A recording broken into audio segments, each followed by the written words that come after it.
Hello and welcome back to Everybody Loves Raiken, our 5th edition live play that meets every Tuesday night. We were off last week due to some family obligations, but we are back. And when we left off, the players had just witnessed the terrifying process of a demi-lich restoring himself to a lich, as Tresnor gave himself the power to remake what he referred to as the Vault, which protects the scale of Widemere, after which they were sent out of the town with Tatsuya Lumas, Raiken's older brother, as they questioned, cast spells, and debated how they would get their dragonborn companion back. It was outside the town that they once again met with Gavaris, the young half-elf from the town who had shown some prowess with magic before them that Tresnor said he was unsure how he had acquired.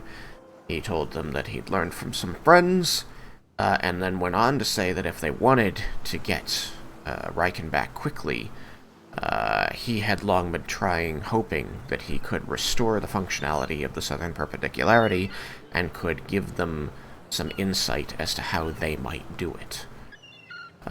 The party asked a couple of leading questions on this and decided that it was not a path they wished to pursue, and instead would have Laramendus spend his newest, latest, greatest, highest power spell to cast Sending to his old university on Sol Sarakas to get permission to use the Teleportation Circle there, and then Cyrus would teleport them.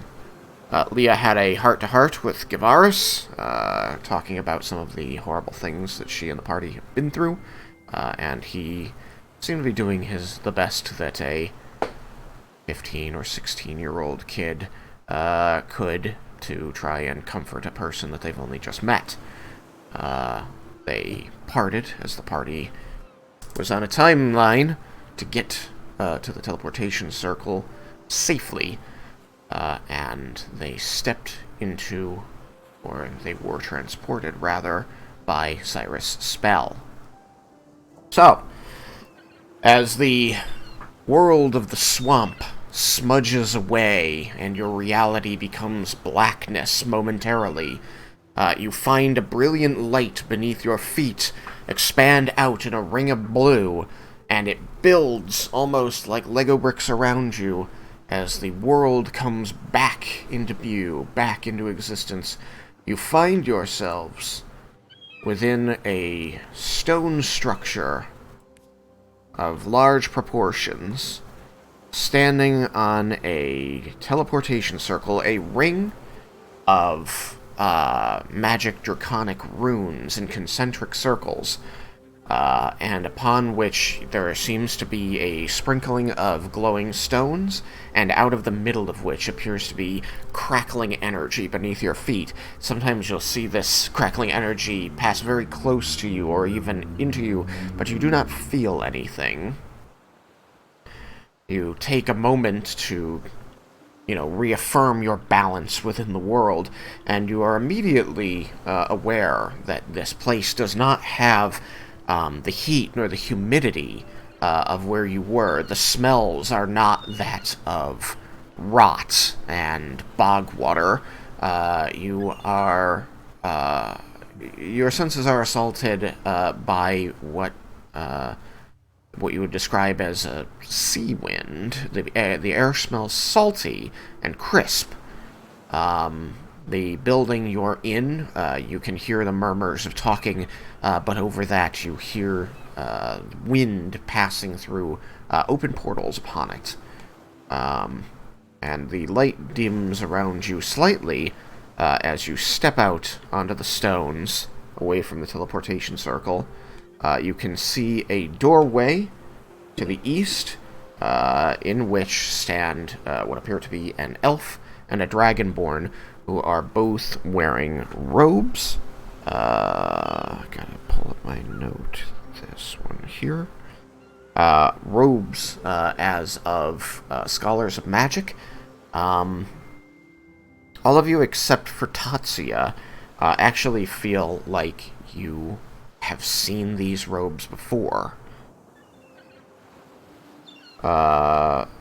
You can see that these students, these people before you, are wearing red robes and dancing ephemerally over their shoulders, down their arms, and over the body of the robes.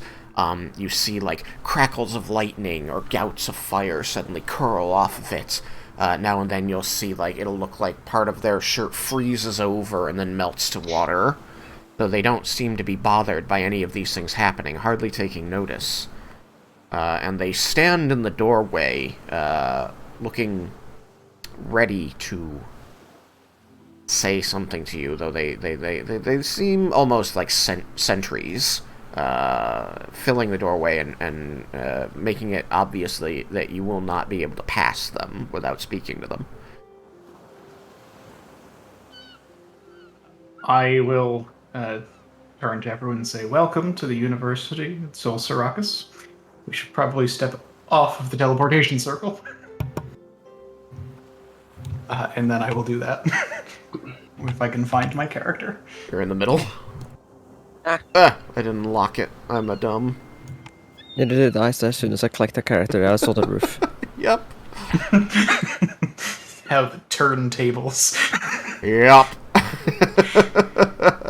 Every step I move, the roof comes back. So what you're going to want to do is slide the green diamond so that the roof is gone, and then click the gray lock next to it so that it turns green. Okay. And now it shouldn't do that anymore. Okay. Boop, boop, boop, boop, boop, boop. Right, Tatsuya follows you off, yes? Mm-hmm. Okay. Follows you? What? You... Yeah, bitch, you're not part of the party anymore. Party? Tatsuya isn't part of this group.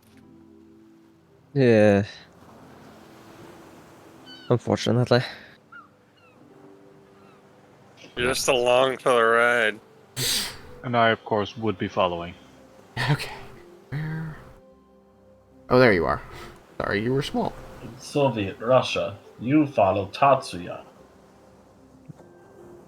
As you step forward, the elf seems to straighten himself. You see that he is somewhat leaning on this wooden staff that has been intricately carved near the top, and into which a stone of blue glass seeming has been placed. And he clears his throat and says, "Welcome to the island of Sol Sarakas. This is the Arcane University, and according to our records, you are traveling with former Professor Laramendis." Yes, that would be me, and these are my companions. Very nice to meet you. You do not recognize these two, Lar, but Okay. he gives a small nod of his head and says, well, it is very good to make your acquaintance, Professor. I am Galil, and this is my compatriot, Cyrus. You will have to sign in your arrival with the register to your left. He kind of like tilts his head, indicating back around the corner.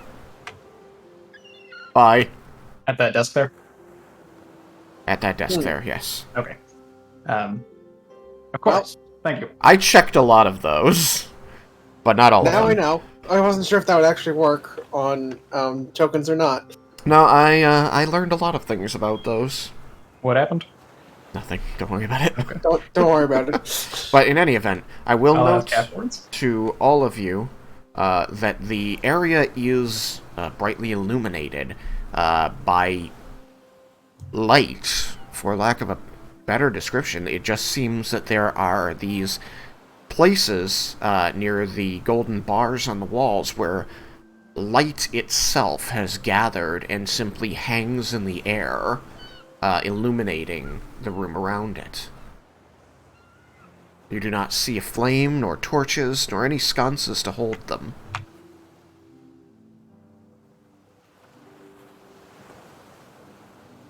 At the registrar's desk, you are greeted again by a Dragonborn who presses a ledger towards you, and adjusts some spectacles. They do seem older. They again say that it's a pleasure to meet you. They've heard your name around the campus, but did not... Larmanda seems surprised at this. They did not expect to, have the honor of seeing you themselves. I didn't think that there were many discussions about my time as a professor here. My classes were not as full as I would have wished them to be. The elderly Dragonborn smiles and says, "Well, we get a lot of information by wire, so your name's been coming up a bit more lately. Though I was told to make sure to stall you a little, as someone wanted a word with you directly. So if you would humor me, how is the weather wherever you just came from?" It is much preferable being here. The air is much more refreshing, and I can take full breaths without feeling like I'm drinking something. It's like we're no longer swimming while we're moving. Does this have to do with the statue we sent here, like, yesterday? Day before? May I inquire as to who you're stalling for? The Dean of the School of Conjuration wished a word with you.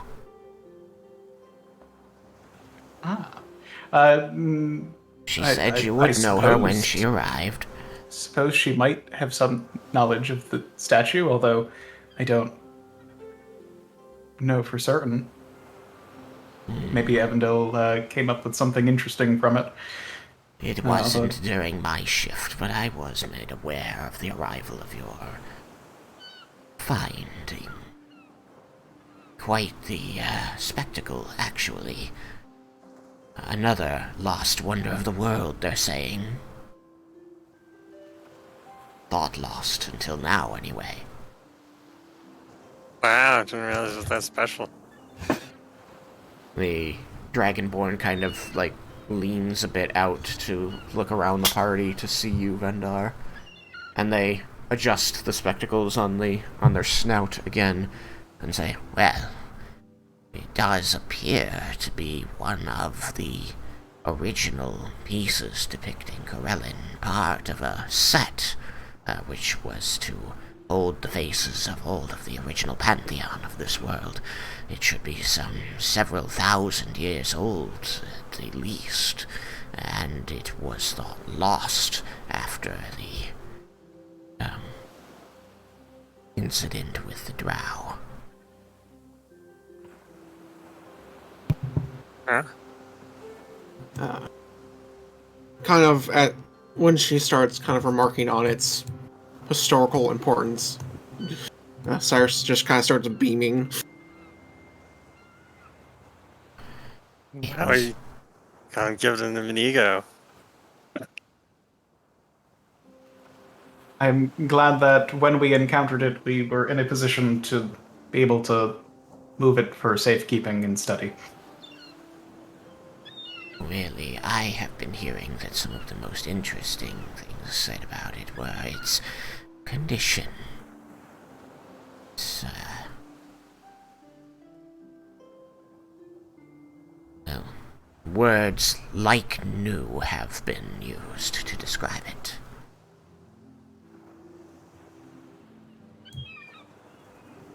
And it's thousands of years old. Hard to believe looking upon it. But there can be no mistaking. A master of anthropology has inspected it himself, and given the best of his knowledge that there is no sign of fabrication or forgery. It guess- is the real thing. I'm in possession of something that allows me to restore pieces of artwork to their original state. Well, original state of completion. Right, that's what you did. Well, that is a incredible bit of magic you accomplished there, young man. Suffice it to say that it will benefit at least everyone in the university, as they look upon the glory of this original work. But it is not my area of specialization. If you want to look in on what you accomplished, you will need to find a...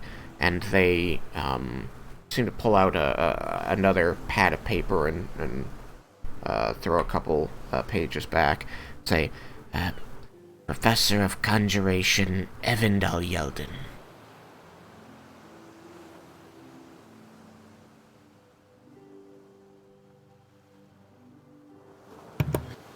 Cyrus just kind of nods and says thank you.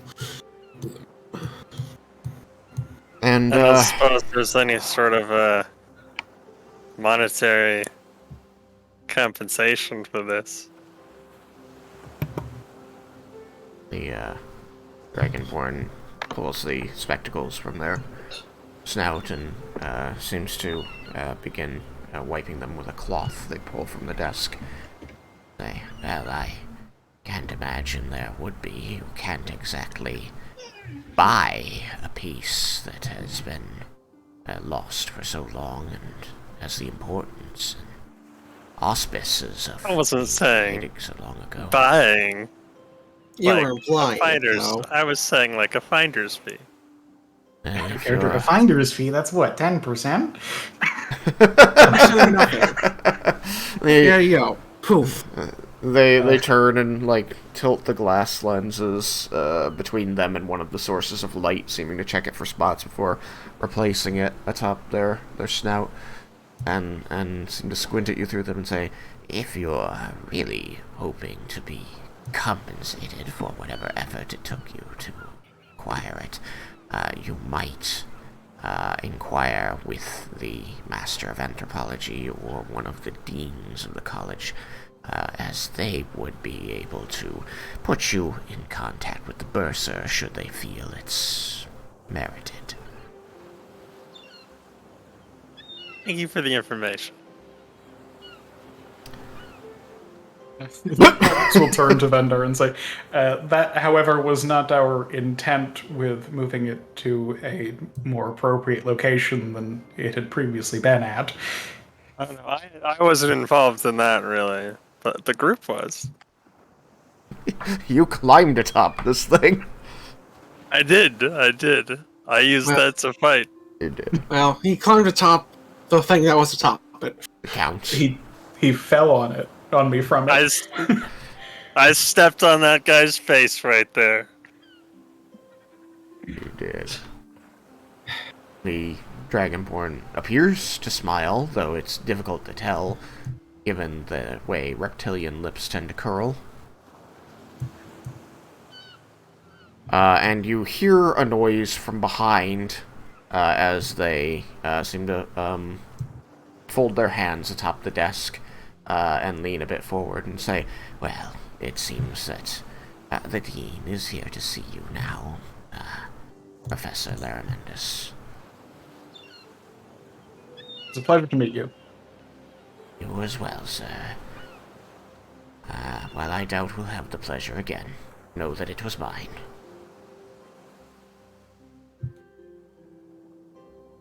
And you're going to hear these two make way. Bye.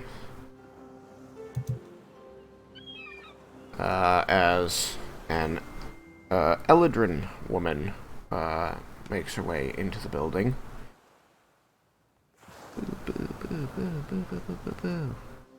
But it's not Nalia. It is not Nalia. This Eladrin appears to be dressed in robes of similar cut to the people who are blocking the door, of similar cut to the person behind the register's desk. But these are...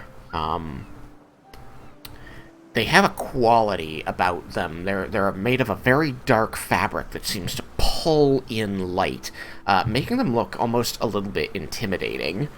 the way the light and shadows seem to work around them.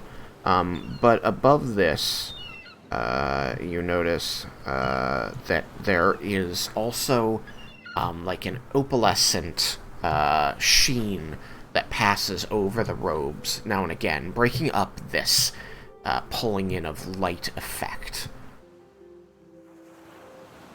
And she kind of stops short as she rounds the corner and just sees this mob of people at the register's desk. Pulling up abruptly, you see like a lock of hair fall in front of her face, which she straightens and tucks it back behind her long Eladrin ear. She affixes solid blue eyes on you, and says, "Where's Professor Mendes?"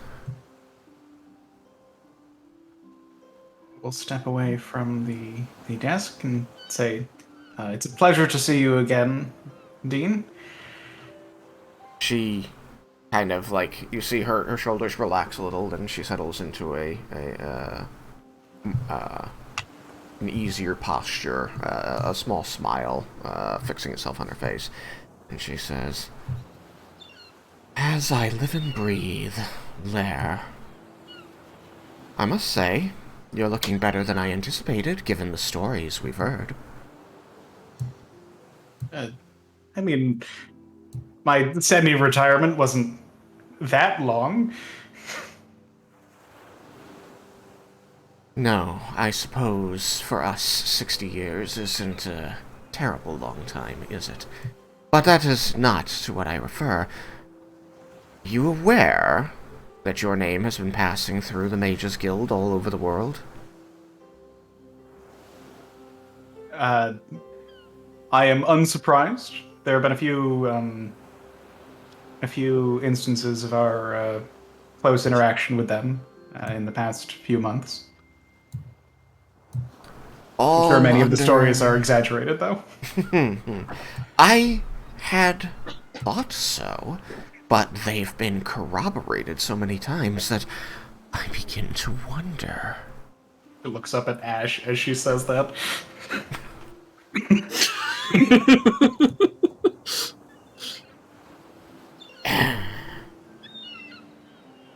Suffice it to say, my old friend, that I did not expect such tales to bear your mark upon them. My companions are quite the colorful bunch. Taking me for a bit of a ride. I can see you mean that literally.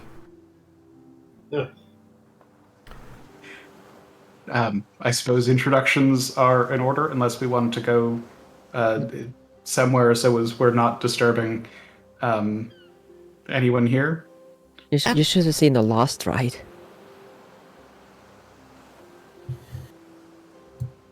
She like seemed to be about to say something and then stops to consider Leah for a long moment. Stretches. Before shutting her eyes and seeming to try to compose herself. I gave her a small wave when she looked at me. Nope. Yep. She shuts her eyes and turns back toward Lair, trying to cut you out of what she's looking at. You're an Eladrin. She fails. She turns back to the tiny girl.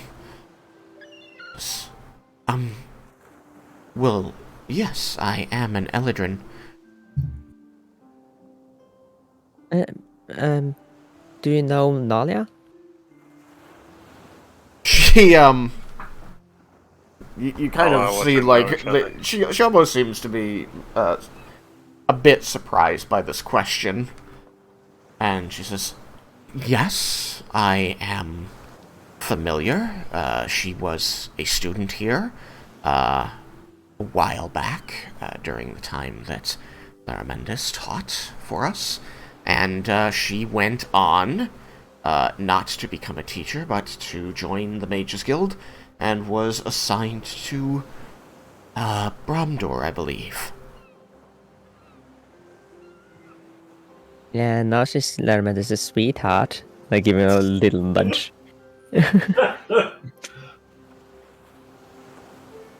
You see her face soften considerably, and she puts a finger to her lips and goes, "Oh, Lair. That I hadn't been told about." I suppose not all the tales involving me have made their way here through the Mages Guild then.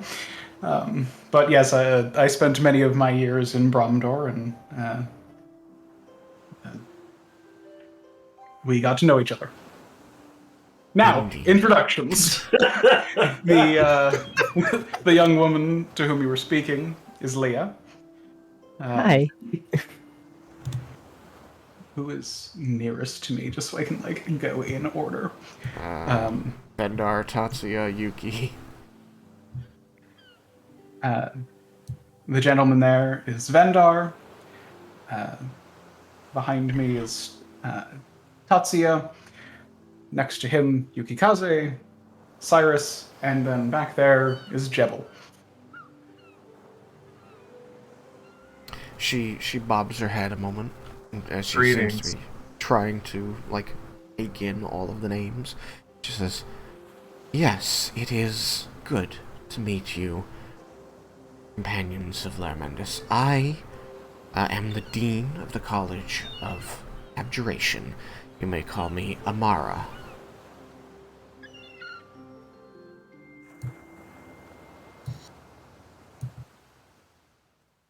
Now then, you did come to us with some urgency. Usually when we give access to the Teleportation Circle, it is scheduled for later in the day from when the call comes in, rather than just an hour's preparation time. Yes, we were hoping to be able to travel through the perpendicularity into the Feywild soon. We need to find my brother. One of our companions seems to have had an interaction with an Archfey, and we want to go and find him and make sure that he is safe. I see. I am certain that we can help you with what you desire. I do wonder if that is the best idea. You already have a person who has fallen in with a unpredictable crowd, we'll say. Are you certain you wish to expose everyone else here to that?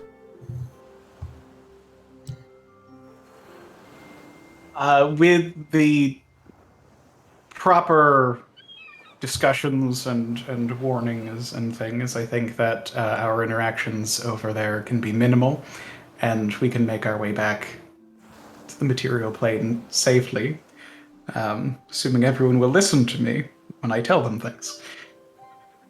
As they usually do. I'd like to say pointedly. One Right. would expect no less from a person blessed by Ione herself. Now then, perhaps you and I should speak with the weather forecasters, if that is what you wish to do. You also all... you see her wrinkling her nose a moment and then says, "Look very tired. Do you need to rest?" Yes. That would be wonderful. And if there's a place to bathe, please point me in the correct direction. Tired and stinky. We've been wading through a swamp. We have seen a sizable uptick in admissions to the college in the last several months, but I believe that we still have some rooms in the dormitory that you can occupy, and there will be facilities for you to avail yourself of there. Thank you.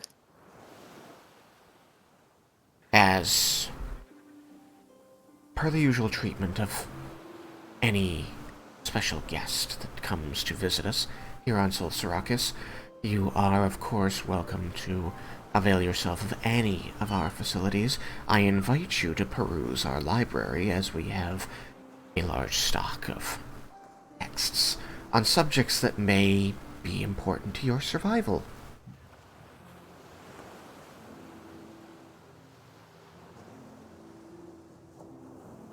I'm sure we can find a few useful ones with simple instructions for them. Well, in any event, before we make any unalterable plans, why don't we get out of the teleportation hub and get some fresh air in you? If you would follow me. Sounds lovely.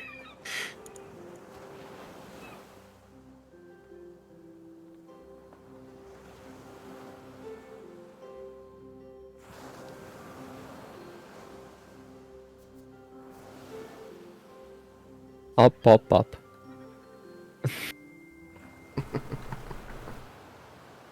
I need to go retrieve the others. Yeah, I that was the... forgot them. How dare you leave us behind? I'm sorry. Tatsuya, Jebel. Easier than you think. As you walk out, you find yourself on a very wide marble stone path, bordered on either side by huge buildings seemingly constructed of singular slabs of white stone. Again, all of you, save for Tatsuya, feel a familiarity to these buildings. You know that you've seen these before. Especially the one off to the group's left, or to the north on your compass, which, while here, only appears to be 2 or 3 stories high, because it was a massive undertaking and we just built a couple representative floors, rather than the entire structure, is in fact 7 or 8 stories tall. Huge. Very huge. A monolith that in the early morning light, as the sun seems to be just peeking over the horizon,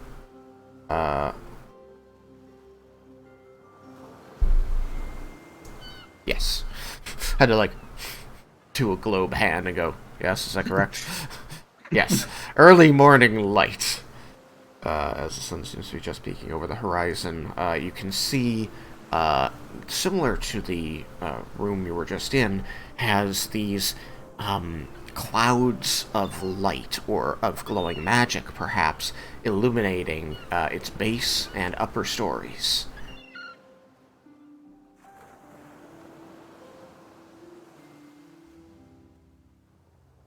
There are grassy areas and places where trees spring up between the buildings, but the city is largely this white stone, and it is everywhere, and it is carved in a way that indicates a great deal of skill and time was put into shaping it. One might attribute it to the dwarves, and they would not be wrong to do so.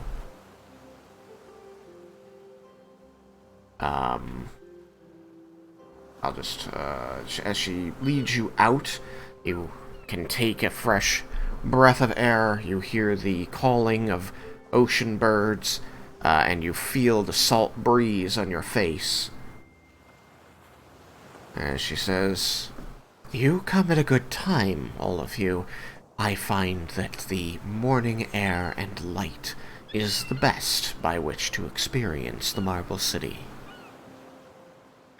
So, though it was already said," she gestures grandly over her shoulders, framing the buildings behind her, says, "Welcome to the Arcane University." It's Feel quite like a spectacle. Feel like I've been there before. If it's morning, what time was it where we left from? A little after noon. Oh, this is gonna screw its sleep cycle. I think at this point we're exhausted We enough. stayed up all night flying on the back of a dragon.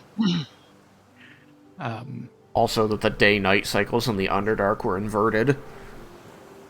Yeah, we're exhausted, we'll sleep, and we'll go when we're ready. Don't even know what day it is anymore. Well, it's now earlier in whatever day it was. I knew what day it was. It was... Have we traveled back in time? You It have was Time June. reversed now.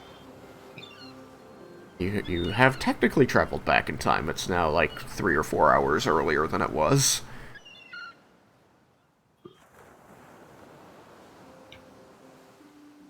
I had not expected to be back so soon, but it is a welcome sight, as always. I don't remember what day it is. I It's think, not June 12th. It's like the week before June 12th.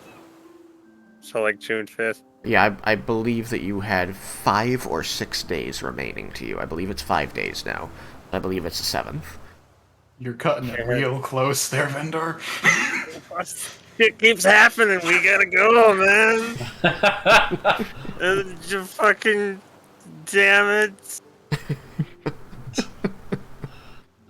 Fucking Raiken got taken by him, and then he's in Thoramil, and frickin' Rowan's still trapped in hell. Oh, Literally. sure. Like that's Rowan's fault. She, you see her It jaw shows a work. surprising lack of character. I gotta get to my sister's wedding in Bad 5 joke. days. Pretty sure we even united. I mean, you didn't really leave off on a good note. You made me promise to be there. I mean, we shall And I do what promised we I would can be to there. make sure that you can keep your promise, but things do keep happening. I wouldn't mind having a bit of a quiet moment.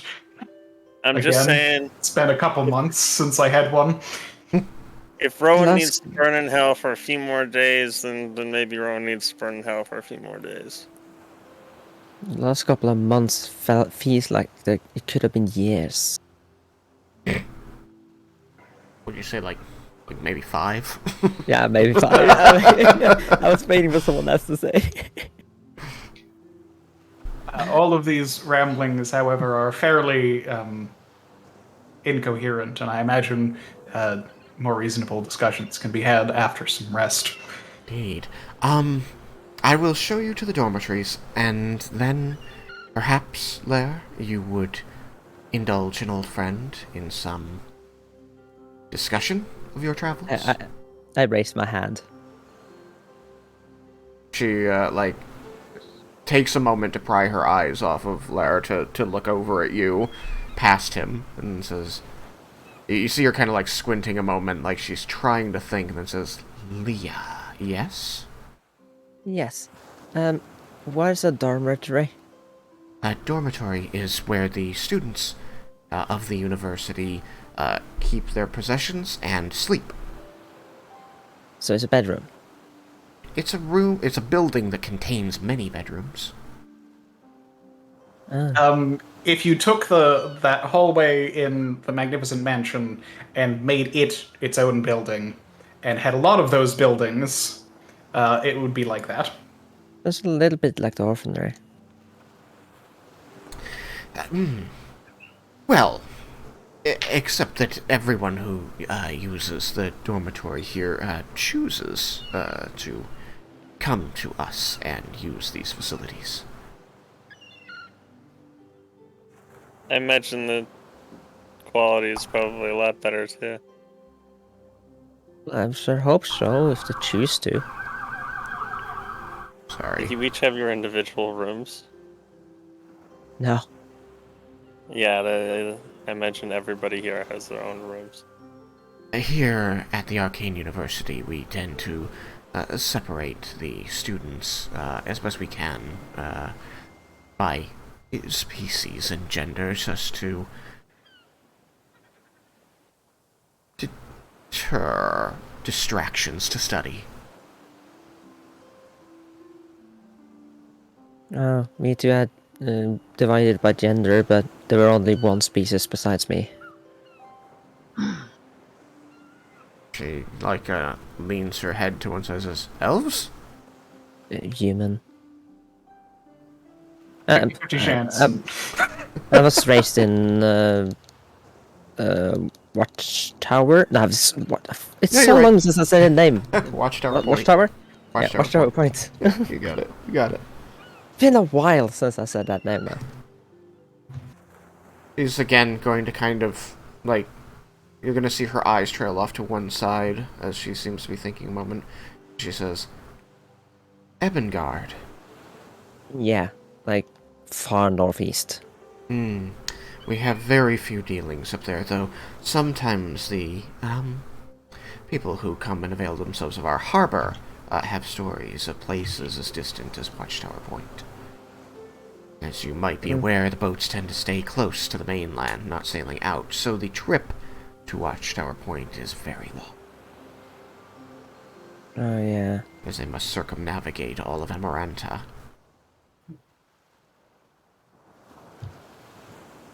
Doesn't sound fun.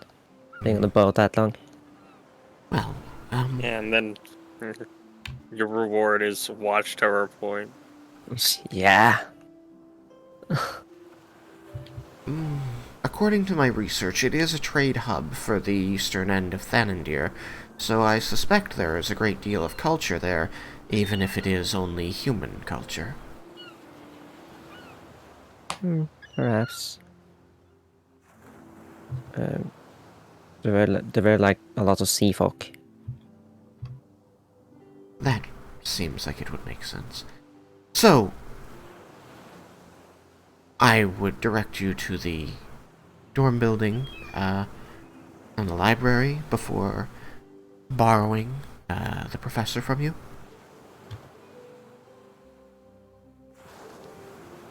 Excuse me. I can spare some time before needing to sit down and rest, although I am... we'll see how good company I am until I can manage that. She kind of like very surreptitiously reaches like her hand like keeps going towards you and then kind of coming back to her before she, you can kind of see like the consternation on her face as she's like asking permission without doing so. She seems to like finally get her hand over and like move a few locks of your hair. She says, "I'm sorry, it looks like you rode in on a dragon." We did. Suppose that will be another thing to tell you about. That story, I'm sure, has not made its way through the guild yet. We didn't ride here on a dragon though. Close enough. We rode to the swamp on a dragon. And then we trudged around days with no rest. But yes, we can certainly speak for a time when we have gotten everyone else more fully settled. Indeed.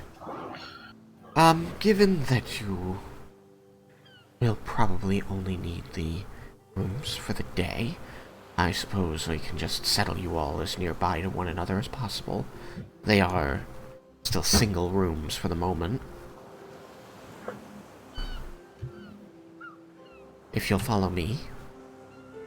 She begins walking down the marble pathway. What? Oh, caps lock. Get out of here. As we are walking, Armendus is going to say, out of character, it was Leah who had commented on this being familiar. Yes. Yeah. So Armendus will say, Leah, when you said that this was familiar, how accurately would you say that things had been represented in that dream? I'm very curious. I mean, it was a little bit more hazy. It was definitely recognizable as that building. Yeah. I I mean, feel like certain details might have been changed. I mean, if a golem starts running amok, then it's like 1 for 1. Wait, it isn't a Tuesday, is it? We don't have those types of problems anymore. We have reconfigured the suppression systems. Now nothing can go wrong. No, it still can, but when it does, it will not endanger the greater student body, nor the buildings, as it did in days past. Oh, do you remember the Iron Golem lair? I mean, I did my best to avoid that. I mean, I did my best to usher the students around me to safety.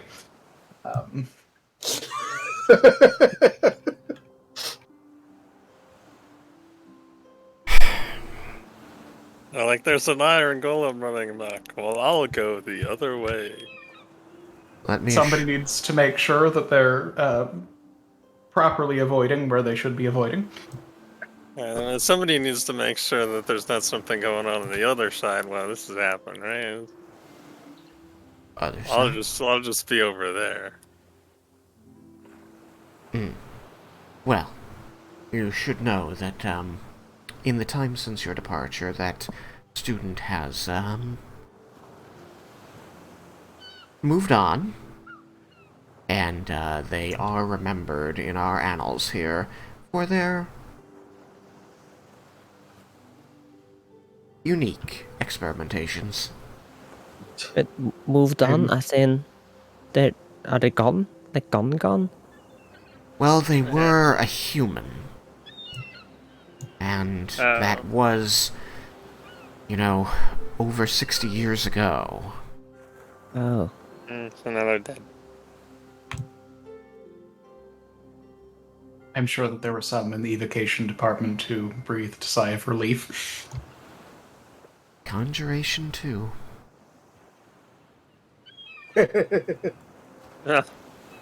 At least he was memorable.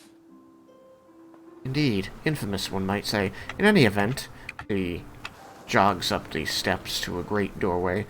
This is one of... Hello, Laraminus. Where did I go? Hello, everyone.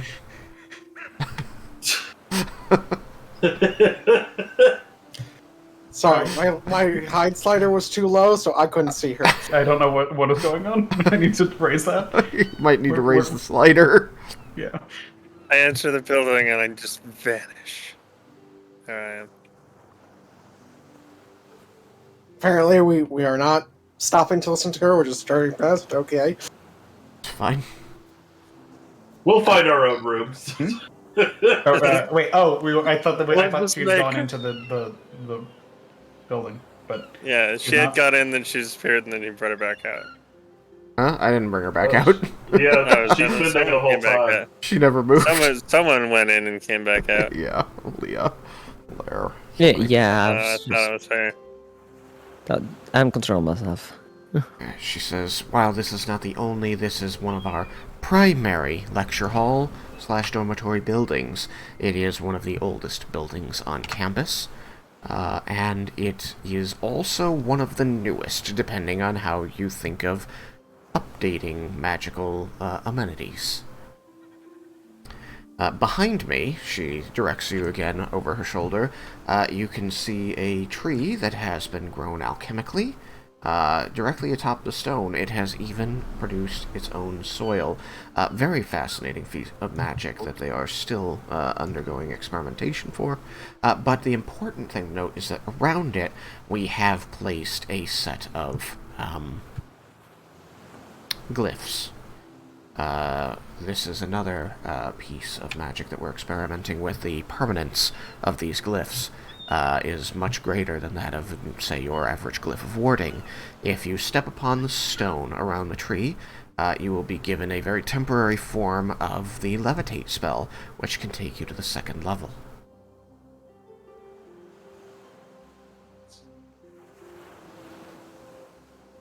Which is the first of our dormitory levels. So if you'll just do as I do.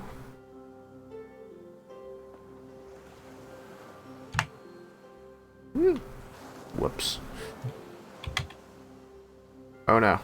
what's going on? I lost Tatsuya momentarily. I think there's a crystal above my head, isn't there? There's a crystal underneath you, probably. Well, I can go down, but I can't go up. Oh, then yes, there's a crystal above your head.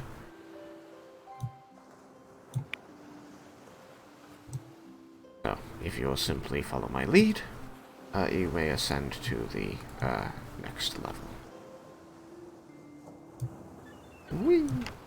Woo. I just disappeared. Yeah. I don't become 4 people this time. I just do that. Yes, I can. Boom. There we go. Okay. That was more complicated than it could have been, but True. we're up. Also, there is a teleport option. I just forgot how. Oh, it's hold shift. It's how it was getting you out of the floor. Gotcha. You levitate up to the 2nd floor, and then you can move over the banister here, which seems to be a safety measure. And the levitate spell abruptly ends once you are over the banister.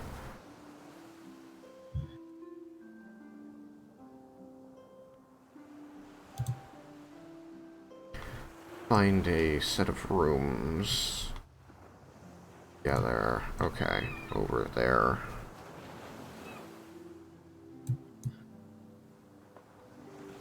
If you head over toward my measure bubble, you'll find a set of rooms.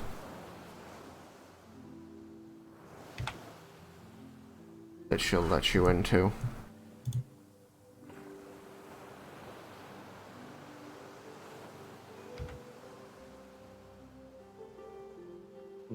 Anyone in this one?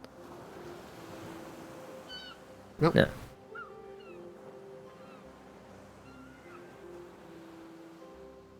Meh. But I close the door. Can I close the door? Should You be have able to to. request to close it. But you should probably just leave it open so that you can move in and out Yeah. as needed without having to request.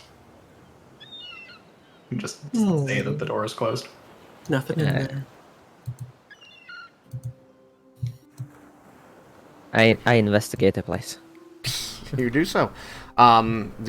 Each room, if you were to talk to each other and compare, you would find is pretty much a clone of the next.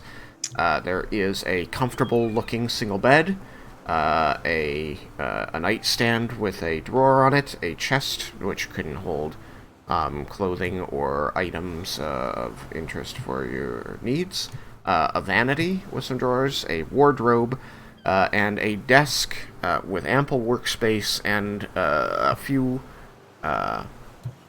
items which would be generally useful for any type of learning you might be doing. There's some like small cauldrons, some tinctures already there, some scrolls upon which to write, general things that would be generally useful to the student learning magic. Interestingly, again, you find that this room is illuminated by this pulsing of arcane energy that seems to be happening by a gold ring set into the wall. And as you all settle into your spaces, Amara's going to pass by the door and just say, "When you're ready to sleep, all you need to do is press your hand against any part of the gold ring, and the light will go out until you wish it back on by touching it again." Ooh, I immediately go over and try it. Okay. I don't have a good way of making the glow go away without messing myself up later, but you press the gold ring and the light does go out. The room falls into darkness, comfortable enough to sleep. And I touch it again. The light comes back on, glowing this brilliant green. I repeat the process like 4 times. Okay. It turns on and off each time you touch the ring. It doesn't seem to have any other effect besides making the magic come and go, and it does not seem to get mad at you. Neat. I will ask if she could also direct me to a place where I could, clean. She will give you directions to such a facility that is on this floor. Alright. And explain that there again you'll see gold rings to touch, to summon water and to heat it, and the like. Yeah, I would ask the same thing and find the same place, I guess. Yeah. Or She maybe directs she'd lead you me. 2 floors up, for yours, Leah. Yeah, okay, yeah, figures. There's gender differences, most likely. She Wait, she man, sort of, she just sort of shrugs. She says, "It does not deter many, but enough that we are able to produce students and not problems." Heh, heh. Producing students, huh? Not like that. Your crudeness is not appreciated here. Apologies. I appreciate it.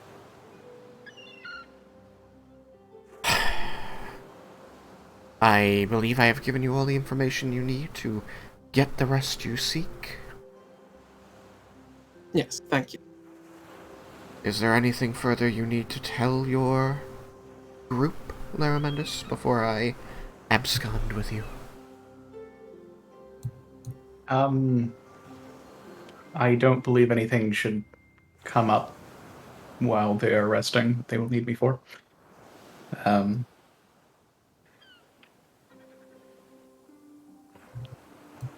hope not. Vendar, are you just like standing outside the room looking up and down the hallway? Where was the bath? She directs you to it. It's gonna be, for now, I'll say it's over here. I had to step away for a second. I would have said I would have listened to everything or traveled with everyone and then gone to a room, take off my stuff, then go to the bath also. Okay.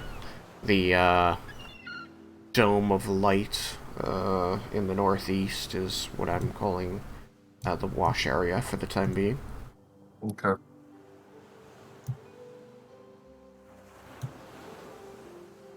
There are, as she's told you to expect, a number of gold rings in this area. You can see that as you touch them, they summon water. You can change the volume and pressure, and then temperature.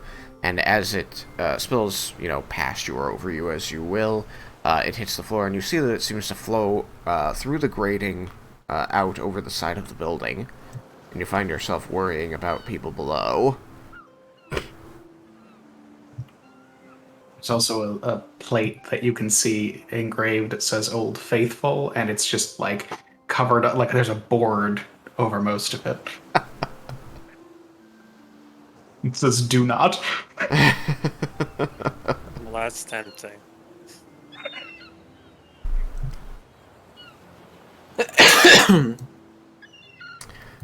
So she's going to lead you off there, out of this building to another building. But so we'll remain here for a moment with these players to make sure that we see to all of their needs.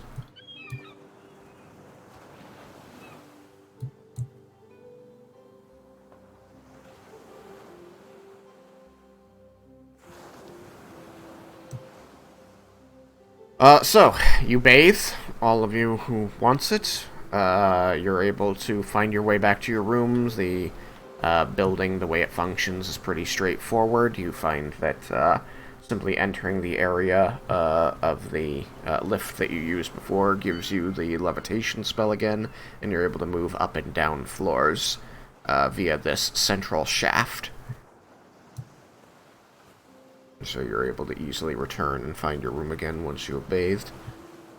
You said it was tempting, Vendar. Did you go and touch the Old Faithful plaque?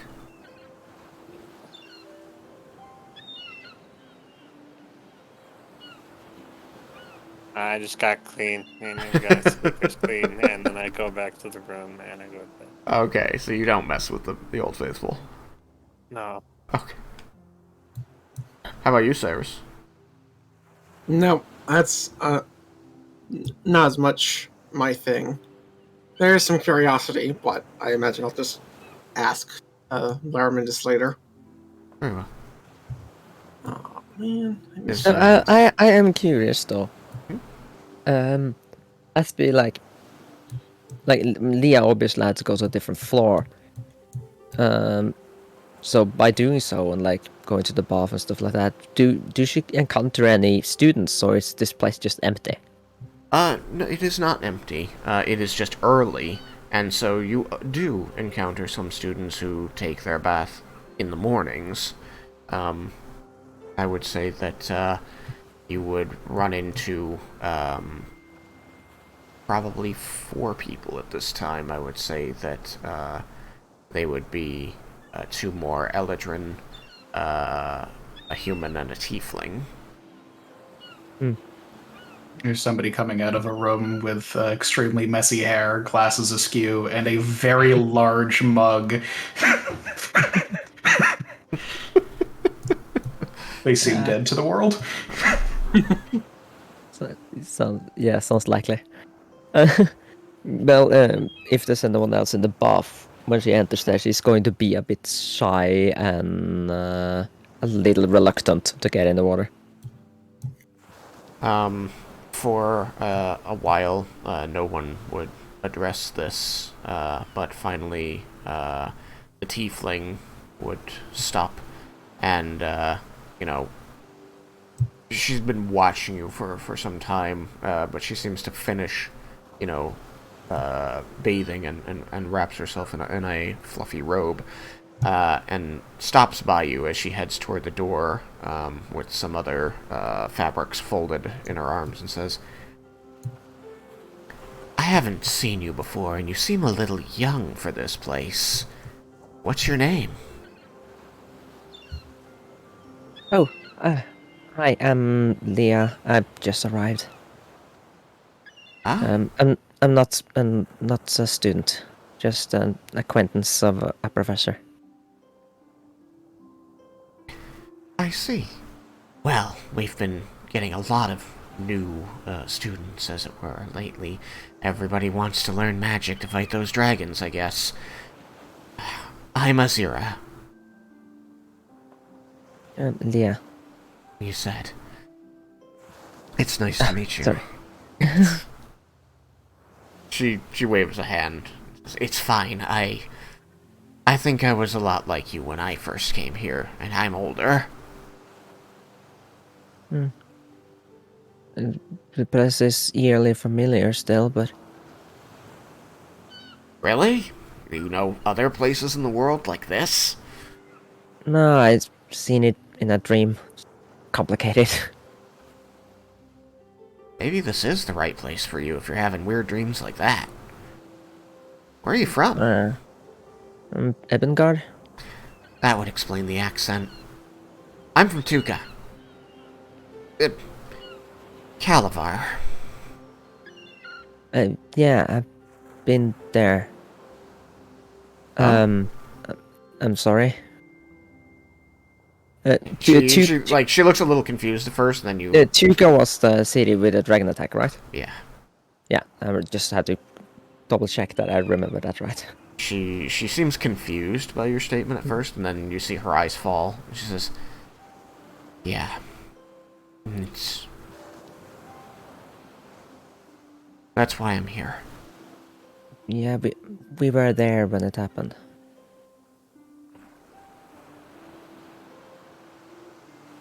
Yes. Yeah, we were kind of front line. What? Oh yeah, me and my group, we kind of like trying to stop these dragons firsthand. Everybody I know was hiding in the dome, or hiding in their homes, hoping not to get melted. The only people in the front line. Were you those adventurers? Mm-hmm. We've been several other places since. Mostly the Underdark. She takes a few steps away, straightening up and, like, almost pacing. Says, I don't know whether to thank you or to slap you, honestly. Everybody's sure that, like, Dragon would have killed everybody if it hadn't been for you. But there was some shenanigans going on at the edge of the barrier, and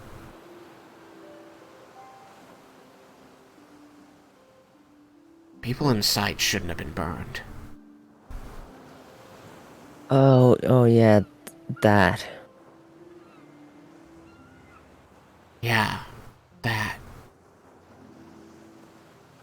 So, like, thanks for whatever you did, saved the city, but, you know, maybe be more careful about it next time, because people inside shouldn't have had to worry about getting hurt. I lost my life there myself. The dragons could sense me when I was invisible, and it nearly shot me down.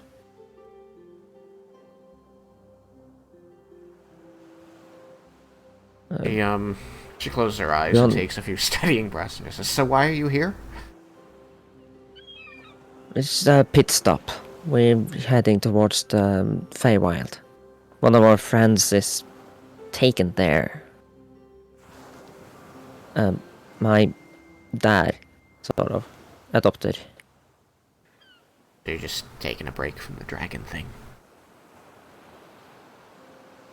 Well, we need him for the dragon thing.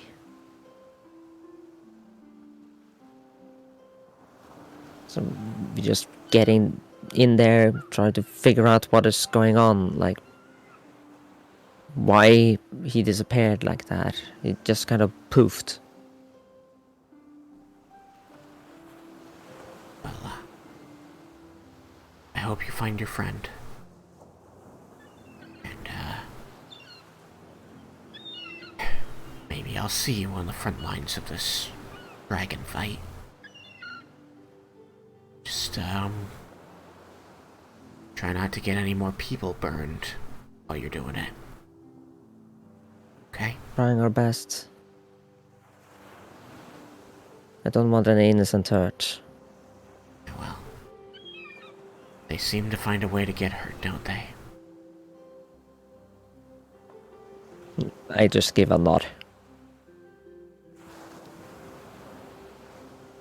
She's going to, readjust the things she's carrying, and move past you, and as she hits the doorway, she just says, "Path's free," and, walks out. Yeah, You see her tail swishing behind her. Yeah, I didn't really have eye contact since the whole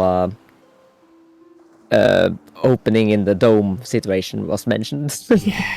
So I just kind of walk in quietly, and then I just contemplate when I'm taking a very, very long bath. The others in there leave you alone. Yeah. Anybody else want to be doing anything as they prepare for bed?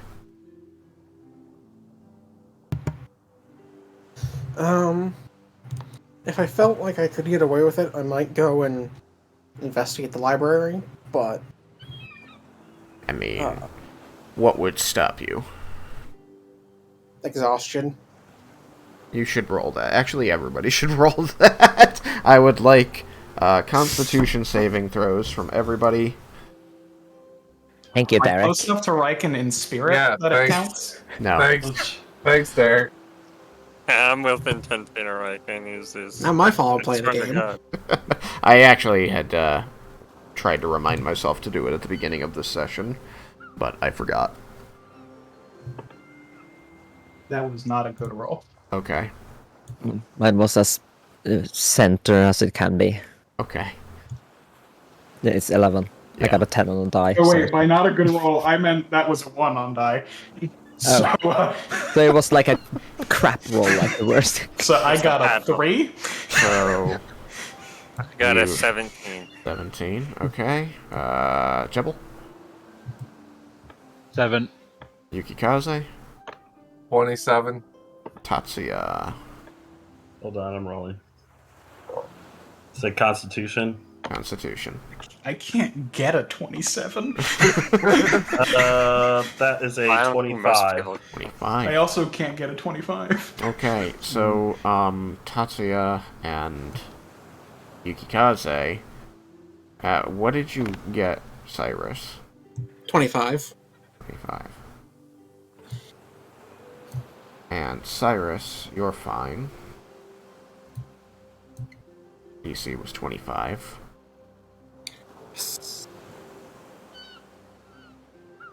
Everybody else gains a level of exhaustion, an additional one if you already had one. Where on the I- sheet does It that? was impossible for me to pass that. Under conditions, you just click it and it's bottom row. Thank you. Wait, what is the level again? It goes up by 1 from whatever If you are at. failed. What was the fail point again? 25 or lower. 24 Oh, or wow. lower, rather. Oh wow. Yeah, It was a DC 25. Tatsuya, Yeah, I thought I really did well with a 17, but no. Nope. yeah, We I have couldn't get it. for If I'd gotten a Far 20, I too still long. would have failed. I couldn't even have gotten that if Raiken was around. Yukikaze is a trooper. Raiken gives +3. I could have gotten if Raiken was around if I got a 20. I mean, technically, you guys could get it with Tatsuya around, but I would have He had. gives the done same that. bonus. that's if you are on his good side. I had to get Where are the a conditions again? 17 or Next higher. to your threatens our health. health. 17, you said, Mel? 17 or higher is what I have to roll to succeed that, and I did, thankfully. Yeah. Same. I missed my I cloak. had one of the digits in a 17. Yeah, I mean, I have a constitution of 1, so I was screwed. Good thing you're gonna go to sleep. Good thing. Yeah. So I'm exhaustion level 2. Yeah. Too. Yeah, now I believe... Oh, because this you had isn't- one from the dragon. Yeah. Okay, I was like, did we roll I this think before a and I couple forgot? people had one from the dragon, so, like, Yeah. not everybody's at 2, but you have a couple people who are at 2 now. It was bad. And I'm at I'm 0. Great. You're at 3 3. is at real one. bad. I believe a full, long rest gets rid of 1 level of exhaustion. Oh yeah. Tatsuya wouldn't need to roll this, would he? It depends on what Tatsuya's done. Yeah. Yeah. And I- it's also kind of a moot point because he made it anyways. Yeah. A lot has happened today. He looked tired on the battlefield, anyways. And then somebody turned him into a starfish or whatever, a snail. Snail. And then he lost his brother. So, exhaustion doesn't seem to be stopping you, Cyrus. What are you going to do? Library Okay. to research the Feywild and Conjuration, Okay. but mostly the Feywild.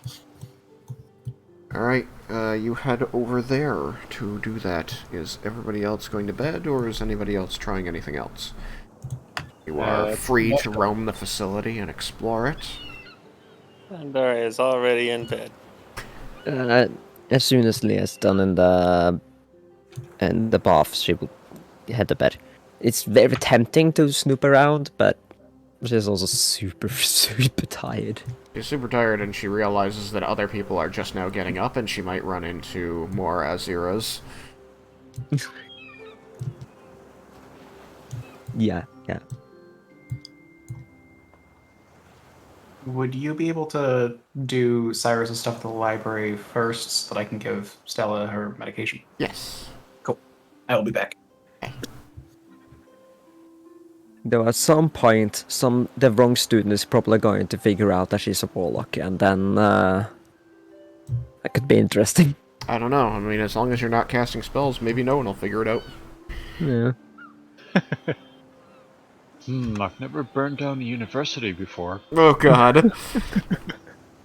Is she gonna It's go gonna be a all very hard Conan? one to burn Not down. from the orphanage. Is she gonna I'll go find all... a way. How do I burn marble? Okay.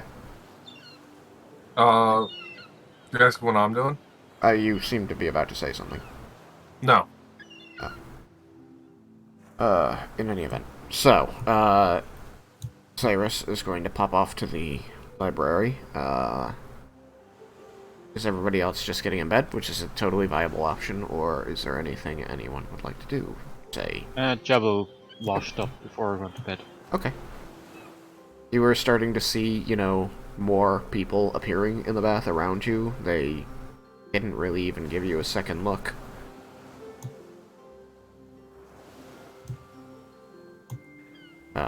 Which is, I don't know, you tell me. I feel like I want to say that would be unusual, given that you're a gnome. But maybe, No. maybe that's not unusual. No. So if people see you and they don't really seem curious at all, do you find that weird, Devil?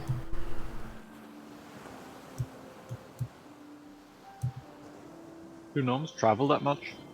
It'll make you want to lick your eyebrows. Your family and community did not, as forest gnomes. They were pretty sedentary. They had their community in the forest, and it was unusual for people to even come to visit.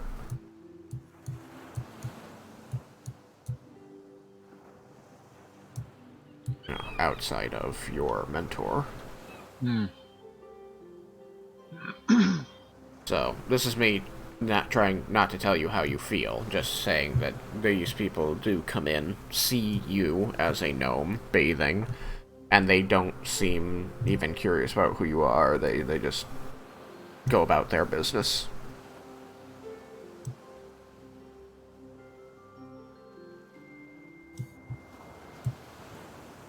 It does that. No, I don't think I'd be terribly put out by that. Okay. What Then do you even notice? Then you bathe. Sure. You return to your room and go to sleep? Yep. Okay. Malachi? I will give attention to my equipment, clean it, prep it, give my sword some love. Mhm. Hold Hiryu and say, I wish I could magic bind to more stuff. And then put it back away. Okay. Hideo sulks inside the bag of holding.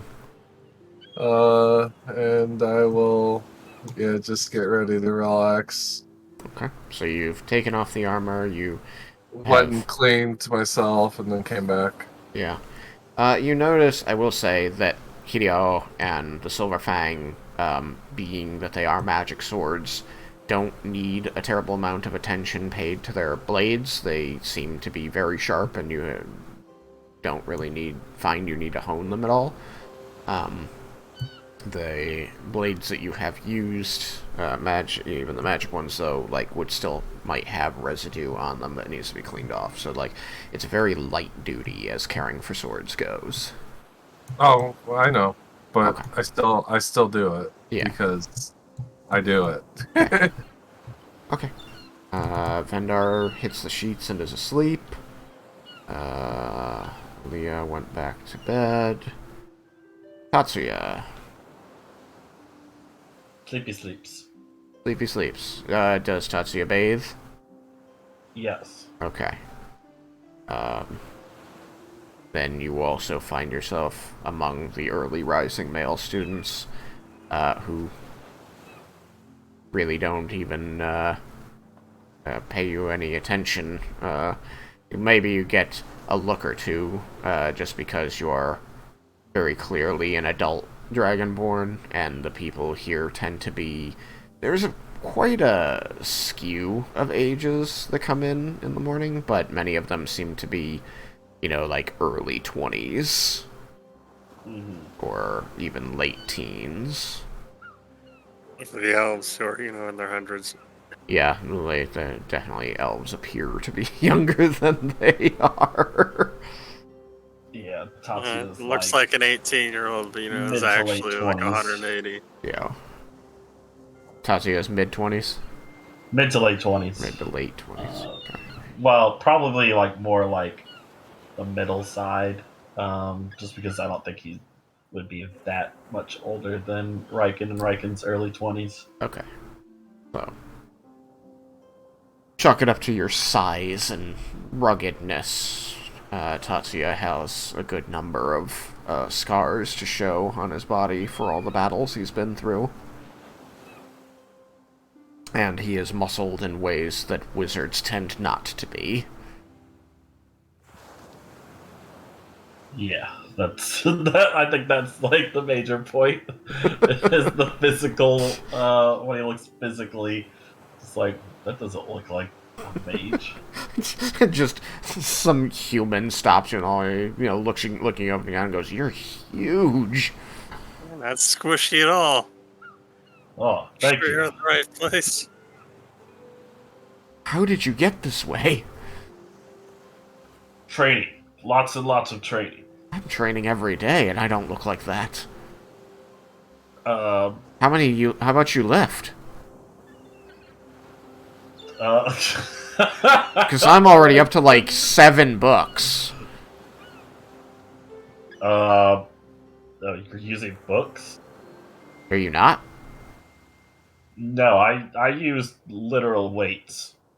I swing swords and lift bodies. I think I can bench roughly like 500 to 600. Books? No pounds. I can bench 3 bodies at once. Like, kind of like just giving you space within the hallway. Just sort of goes, I don't think I can bench that much. What's bench mean? I can bench you.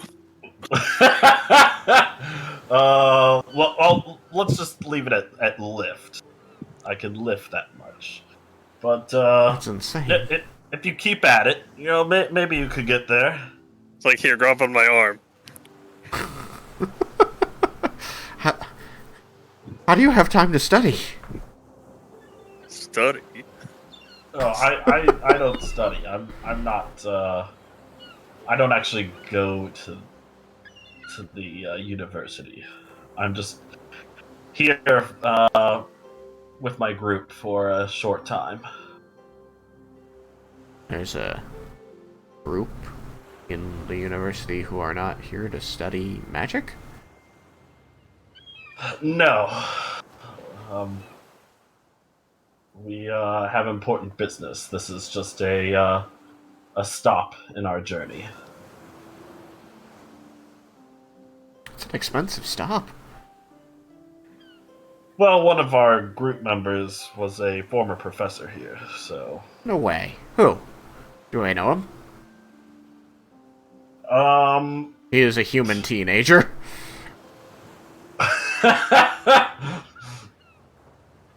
Well, he stopped teaching, I think based off of what I heard earlier, somewhere around 60 years ago. I don't think you were around then. What? No, but maybe I've heard of them. They got pictures of the professors on the walls. His name is Laramendis. He seems to, like, be searching through his memory, as you said. He just kind of looks around, he puts a hand to his chin after a moment, like, God, I do know that name. Why, where? Oh! Jerry's apprentice! Yes. I guess. Right, alright, Tatsuya doesn't know this information, so it's like... I love him agreeing with it, though. It's great. Just like, yeah. Yep, that's him. Absolutely. Wow. Well, I mean, he's kind of famous around here, I guess. Based off of what the dean said, yeah, he is a little famous. He's, supposedly wrapped up in the whole, trying to put the dragons back down thing. Yep, that is what we are trying to do. There was, some kind of aberration in a small town in the east that he supposedly drove out. I have no idea about that. I was not part of the group until recently. Oh. Well, About 2 My hours brother ago. was, though. you, like, Cyrus smiling up at you, like, who's your brother? The mighty Raiken Lumas. So are you guys from Arcosia? Yes, that is our birthplace and where we grew up. Well, you have my condolences. I caused it. Tatsuya just, he lowers his head and, while nodding a little bit, like, yes, it is tragic. He obviously is not going to say anything about what caused it. Mm-hmm. I mean, it was one of the first places hit when this whole thing started, I heard. Yes, which is just another reason why we must destroy these dragons. You're gonna need a lot of wizards for that. That's my plan. Hopefully, the world will see this threat and they'll come together and unite to destroy them. I think that's what's going on here. Like, all the new students, most of them are showing up saying they want to fight the dragons. Tatsuya will smile very wide with this, hearing this. You got a creepy lizard smile. Sorry, it's just good to hear that people are already starting to jump on the quote-unquote wagon and look to defend the world from chaos. He's gonna kind of like pause a moment and say, already? Well, Dragons have been running amok for 3 months. 4 cities have fallen. yes, but they have been around for a long time before this. They just recently reappeared. So the fact that Why do you people have think that already is? got to take up arms. Like, that's really weird, right? Supposedly these are like the original dragons. They've been, what? Just sitting on their hands for 1,000 years? Well, maybe they decided they were fed up with waiting and decided that they didn't like how the world had the world had turned into. Not ruled by dragons? Exactly. They want the world to bend the knee to them. Well, that does seem to be the case. Or, just die.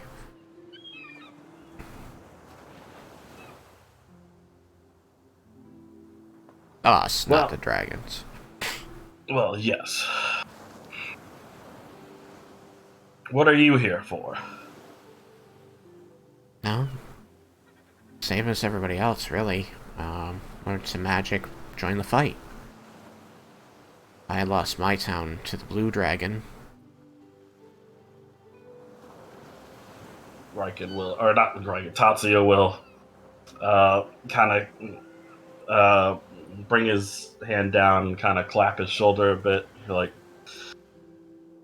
my condolences. I'm sorry to hear that. Yeah, it was, kind of a surprise. We'd heard about the green dragon and the red dragon rising, but I figured we were safe. We were out in the middle of the inner sea. Nothing happens out there. Tatsuya will take a deep breath and he'll just be like, well, keep your chin up and keep training.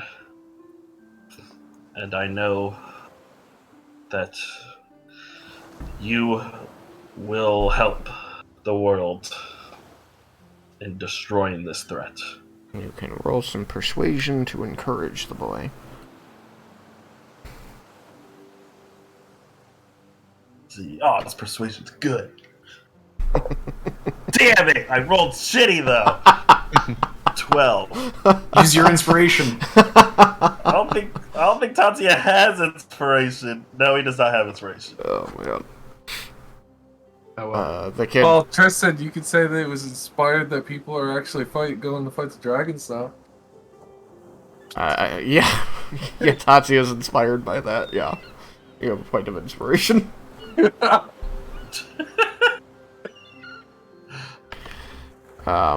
With a 12, he'll, kind of, raise his head as you lay a claw on his shoulder, and you see him, using the heel of his hand to brush a tear from his eye. It's yeah,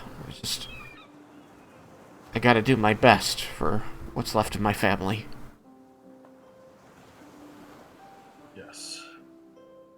Do it for them. Don't ever give up. I think I need to abscond with you for a moment, Alex. Okay. Give us 2 minutes.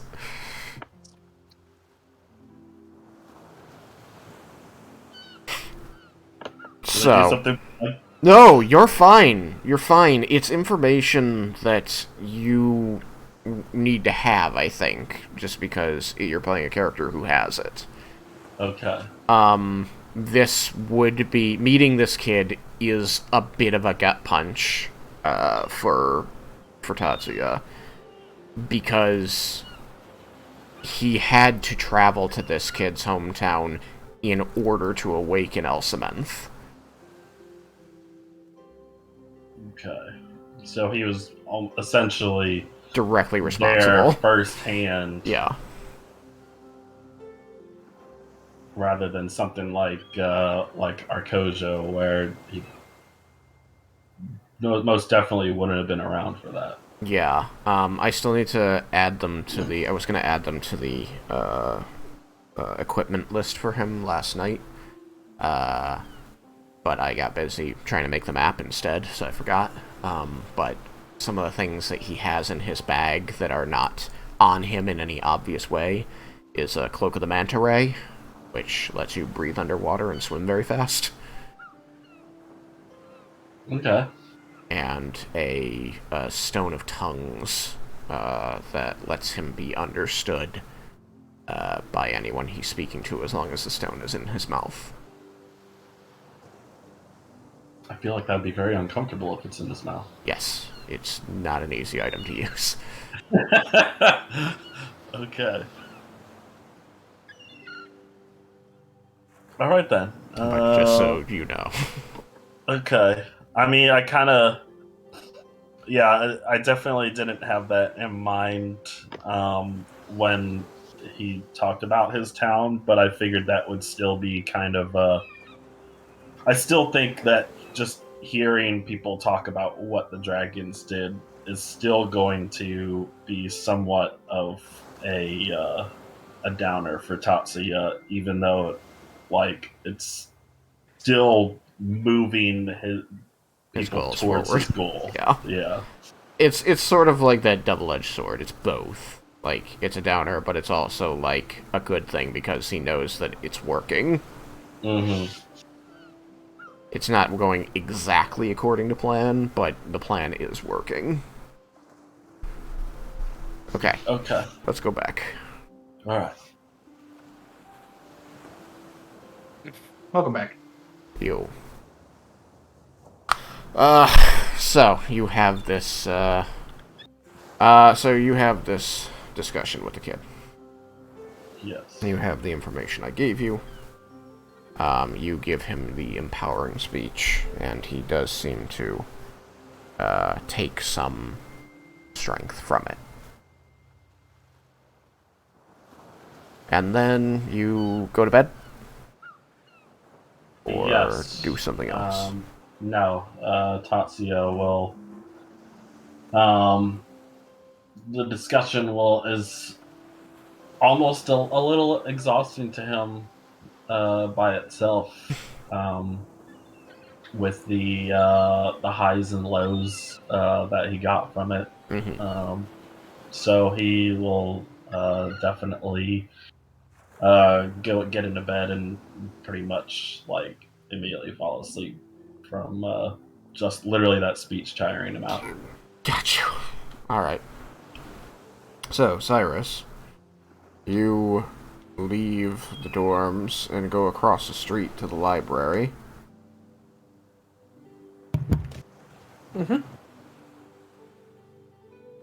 And you are looking for information. Information on the Feywild, first and foremost, and then if there's time, perhaps look into Conjuration a bit. Okay, so why don't we roll me a couple investigation checks? Like Okay. 3. Let me pull up my sheet real quick. Actually, roll me 1 investigation check and then roll me a Constitution saving throw.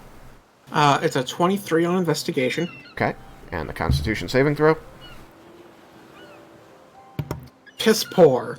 11. Okay, you take a level of exhaustion. Okay, then after I find out what I've learned here, then I'm going to bed. Okay.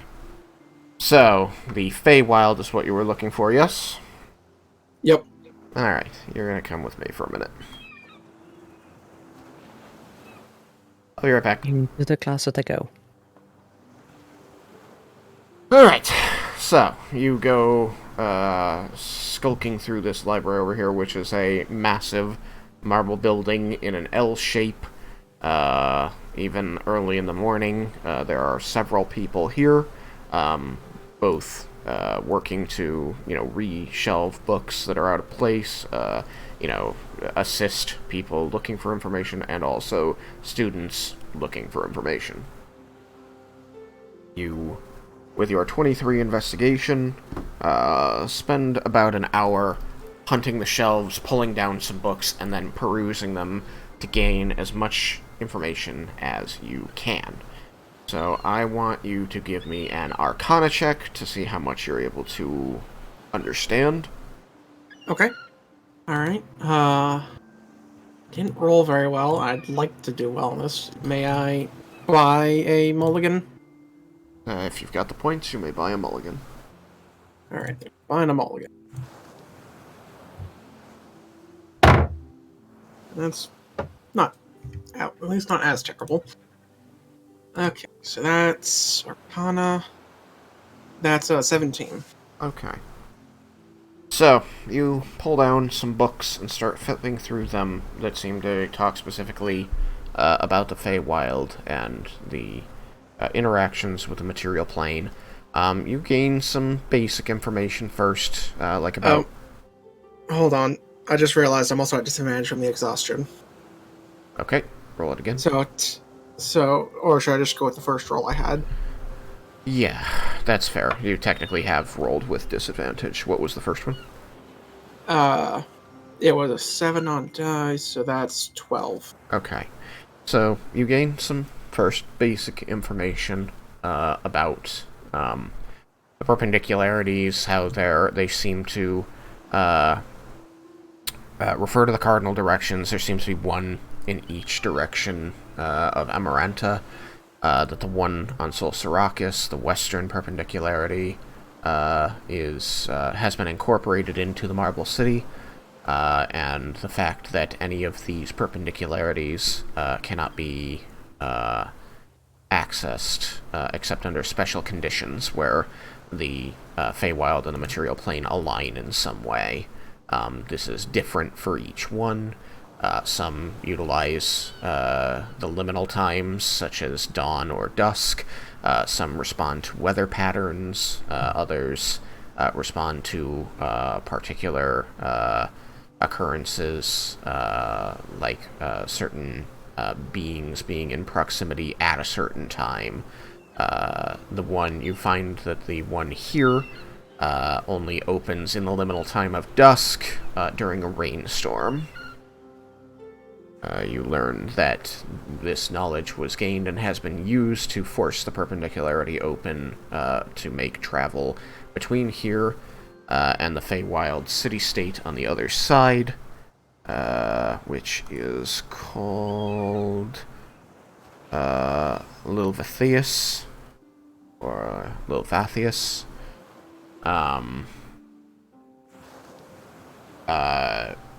Easy. Air quotes easy. Beyond this, you find that your mind is just becoming muddled with the exhaustion of everything that has happened. You're able to internalize that the city-states are comprised primarily of elves and eladrin, and are friendly to the material plane, still more human than Fey. But outside of the city-states are where the Fae and the Arch-Fae reside, and while some of those are on friendly terms with the city-states or even with the material plane, all of them are dangerous to trust because they simply don't think about life and the world the way humanoids do. All right. Unfortunately, beyond this, your capacity begins to fail. You have an understanding, a better understanding of perpendicularities, particularly the one here. So suddenly, the Dean telling Laramendus that they should talk to the weather forecasters makes more sense. And you gain this warning, basically, that they are not human, and so should not be trusted implicitly. Okay. So do not trust the Fae. That is what you take away from it. All right. Alright, and then your hour is up, you're very tired, and you want to go to bed.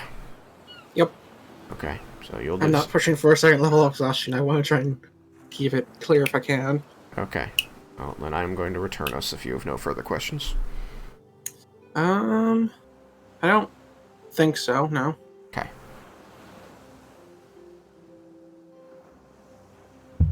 Alright, so you gain that information and go back to bed.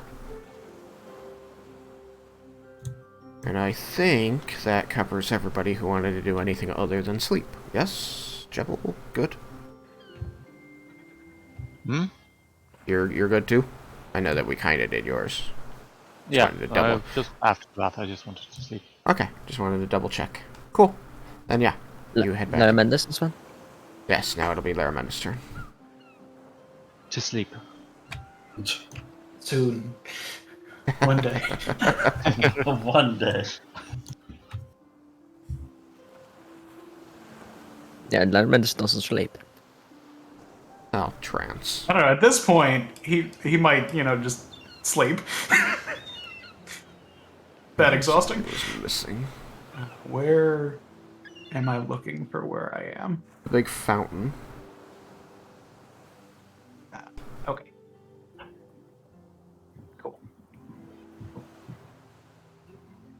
There's this big ornate fountain in the middle of this pathway. And she walks you out over here as you depart from your group, as they split up to their individual rooms and go about their business. And she sits down at the edge of the fountain, dipping her fingers in the cool water, before making eye contact with you, smiling and saying, "It really is good to see you again, there." I'm glad to be back, although it will unfortunately be for a short time. Well, doesn't have to be the last time. I would remind you that, Professor, you are always welcome in these walls. Also much easier to get back here now than it was when I left last time. Yes, it seems to me that your repertoire is quite expanded along with your reputation. My travels have necessitated that I be a quick study when it comes to certain things.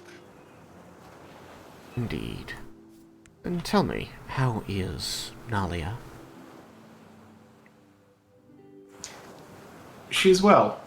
She continues on in her research and has had quite a breakthrough recently that I think will keep her focused for quite a while.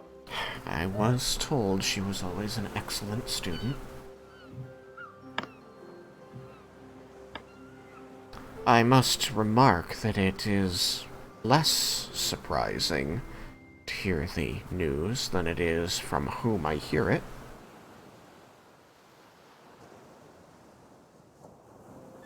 Oh? You know, I've never been sure if you pretend to be ignorant of things there, or if your ignorance is just part of your charm.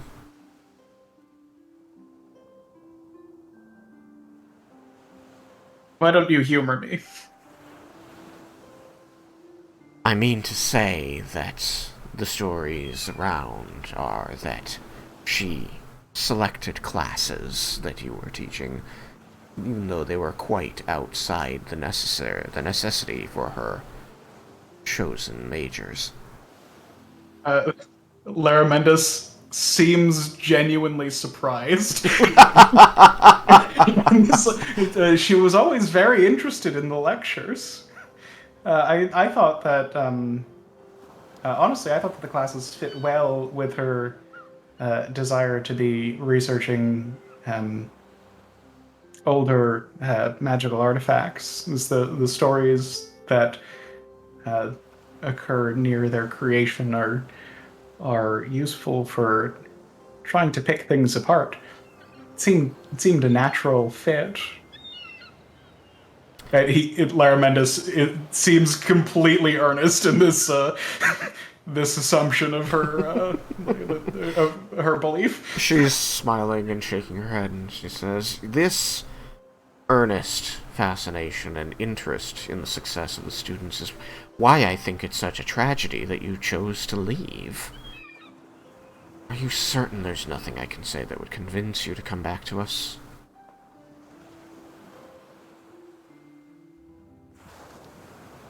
That is quite tempting.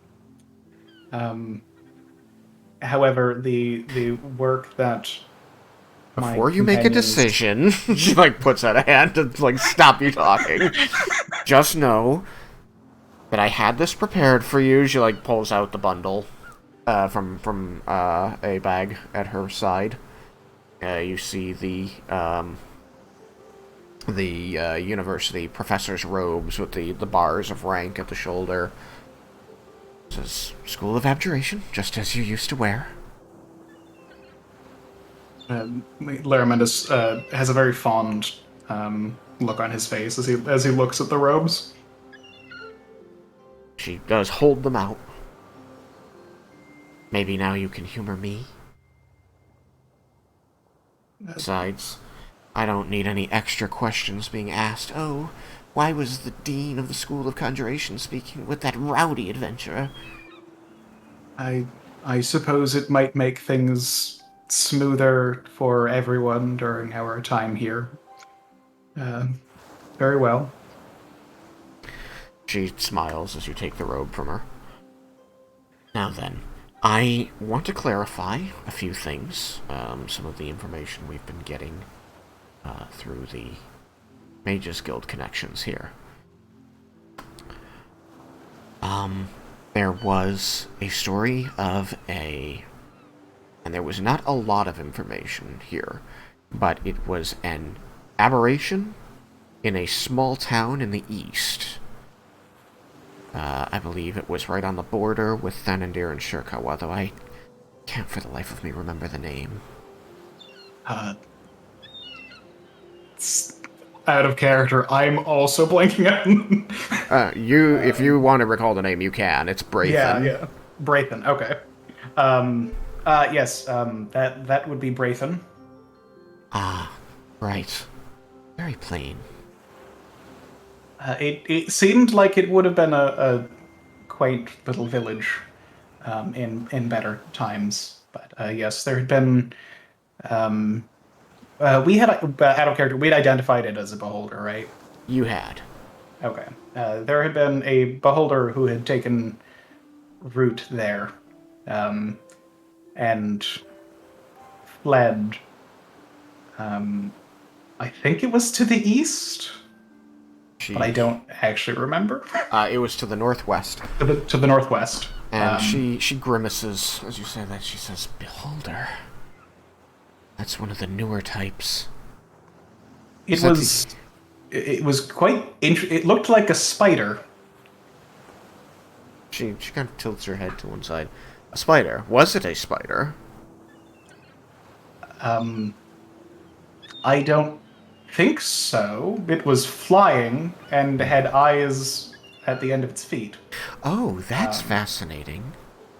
Seems that they can come in a variety of shapes. We've had only a few reports of such creatures, but mostly they were not so, insectoid or arachnoid.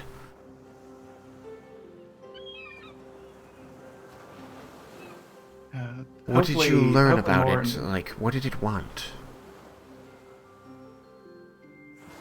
I'm trying to remember what it made demands of, like, subservience to of us, right? Yes. The only thing that I can gauge as to what it wanted was when we were near it, it was trying to get us to serve it, which was how I managed to get away.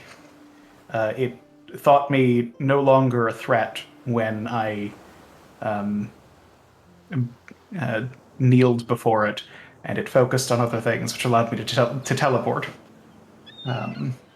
So you did not destroy it? No, it fled the town, It fled. unfortunately. Fascinating. It had set up quite a little, well, honestly, a death trap beneath the town, carving out a very, very round cavern, which was large enough so that in the darkness it was extremely difficult to even try and get any kind of shot on it. Was its home arranged vertically? Yes. There was a series of spherical caverns that all connected, leading us down to a much larger chamber, which was extremely tall. Oh, that's excellent information. That does corroborate some of our other reports on similar creatures. Seems that they utilize their ability to fly to move with ease through these very strange homes, but people can't get around easily and end up stuck and dead. So I would say that you're very lucky. Our other researchers found a great many bones in the couple other places we'd seen. I imagine there also would have been petrified people around. That seemed to be a thing that it could do. Oh, there had been reports of statuary. Petrification could explain that. Terrifying. Well, Quite. might I again remark on how fortunate it is that we still have you to speak to. I shall We were add very this lucky. to our records. The reports have said that you've been deeply involved with the, developing, dragon situation. Is that correct? Yes. See. And this, to the best of your knowledge, began with the green dragon. Out of character. I think, as far as Laramendus knows, the green one was the first one released. Gotta double check one of my notes here, but I believe that as far as you know, that's true.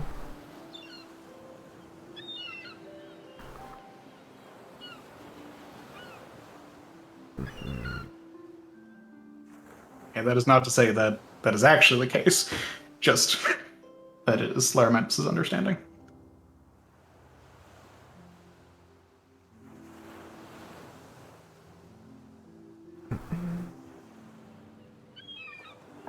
It was the first one that there was any news of. Mm-hmm.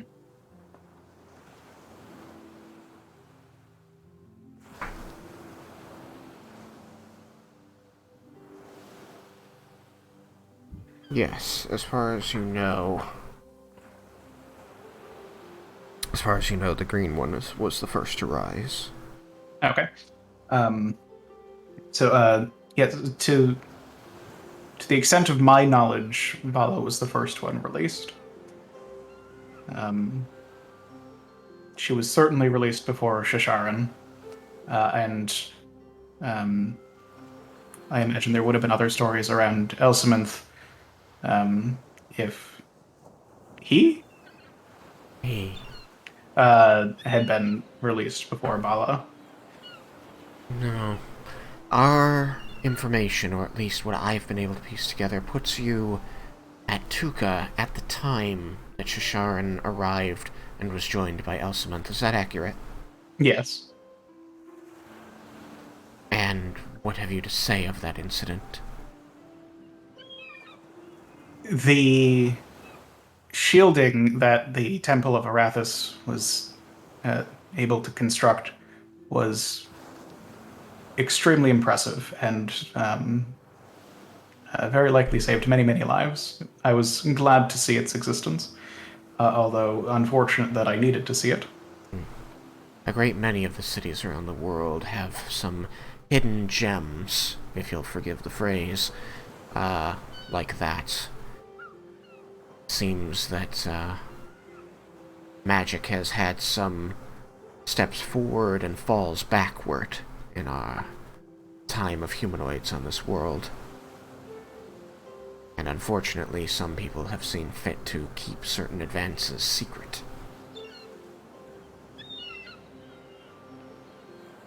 But the Shield of Arathis was an interesting one to come to light. What can you tell me about it? Laramantis describes it. Yes, you can give her the physical description. You can describe how it had sections that could be open and closed on purpose, but those could be held open. The fact that it functioned like a wall of force, the dragon could sit upon the top of it and the acid would not penetrate it. You can share all of that. Yeah.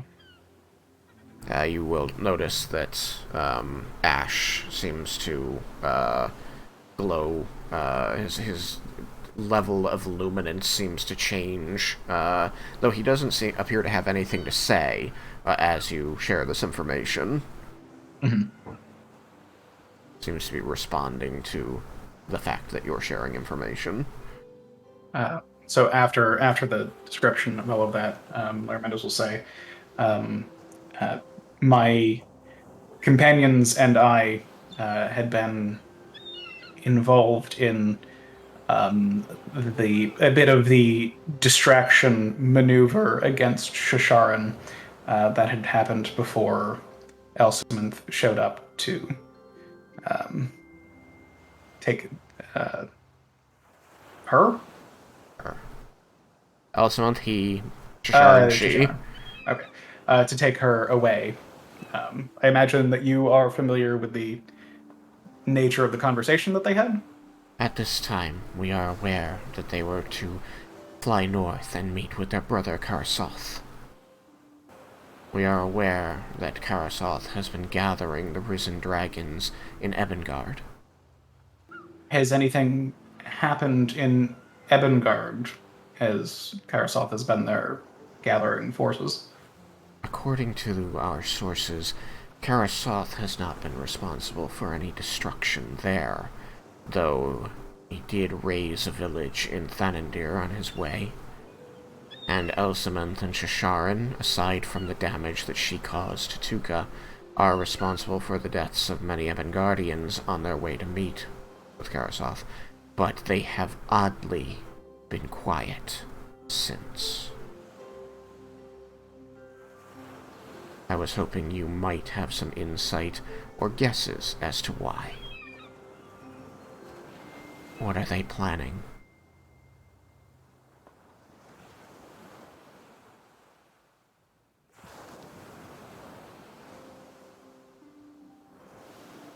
I'm trying to remember out of character any details about anything we've heard around what the dragons are intending. I don't think there was much. Are you including information that you gained from Tatsuya? Laramendis would be. I'm blanking on specific things about the dragon's intent. I could speak to Tatsuya's intent for them, but that is different than the dragon's intent.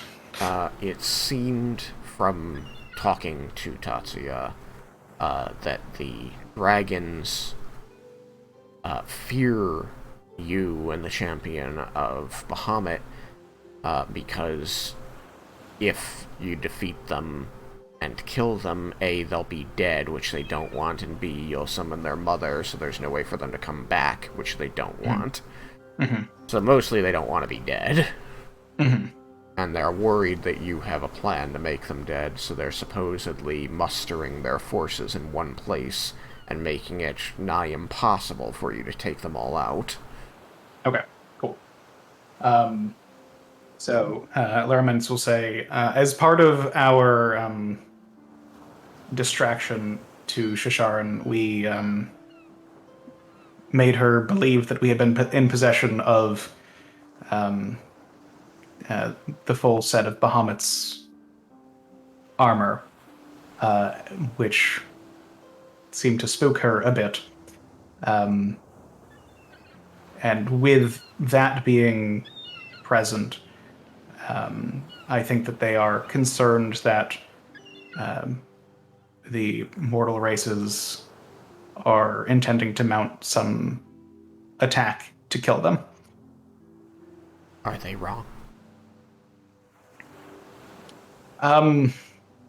She like gestures over her shoulder to the dormitory behind her. Says, "Are they wrong?" I suppose they are concerned not necessarily that an offense is being mounted, but that it will be effective. I have concerns about killing them.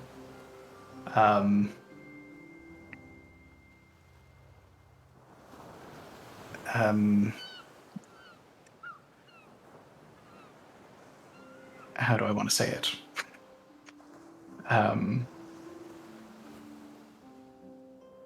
They had been sealed away the last time they were present in order to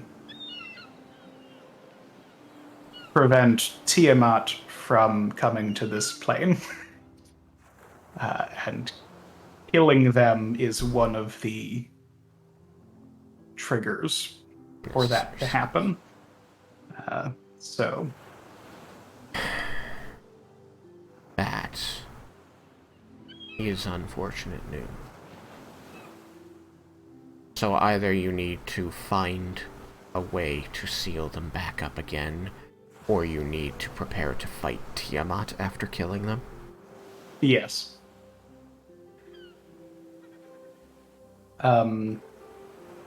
We have information regarding the sealing ritual. You how do? we might be able to perform that. Can you share this information?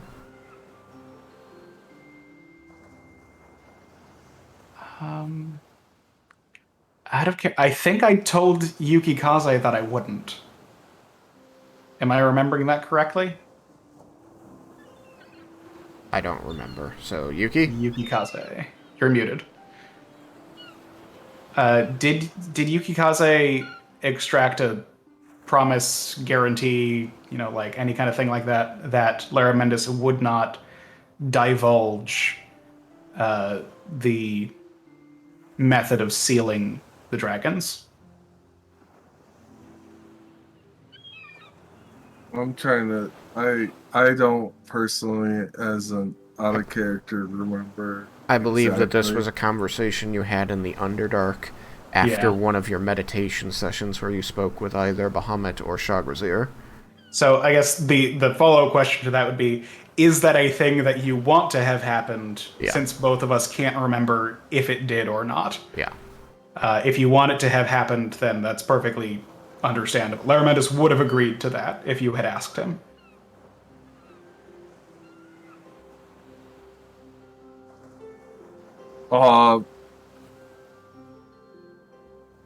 I would have asked you if there was an easy way knowing the spell, if it would be easier undone if it was common knowledge.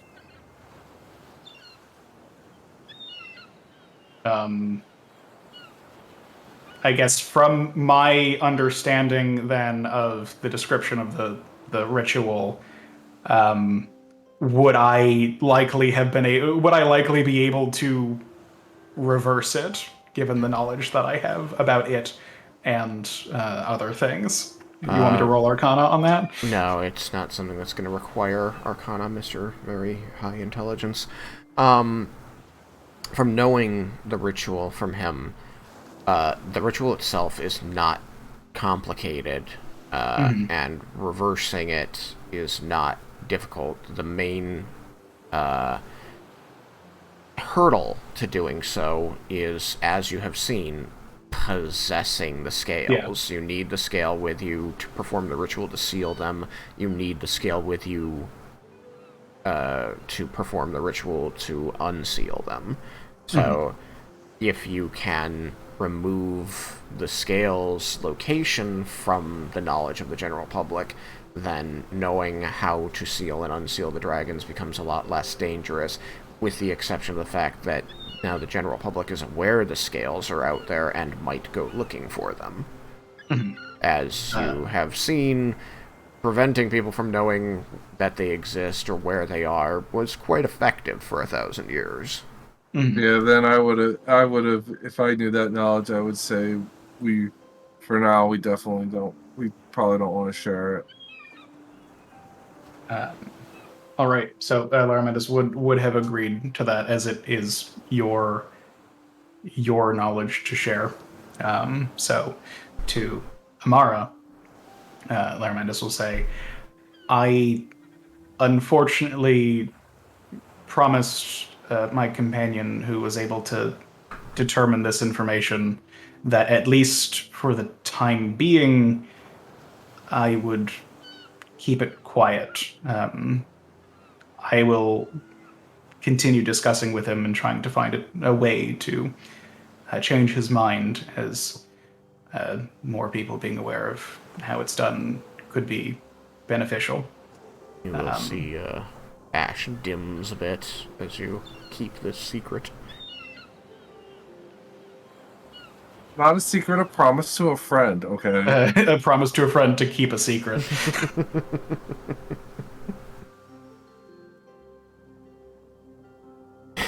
We'll see if I can't whittle him down.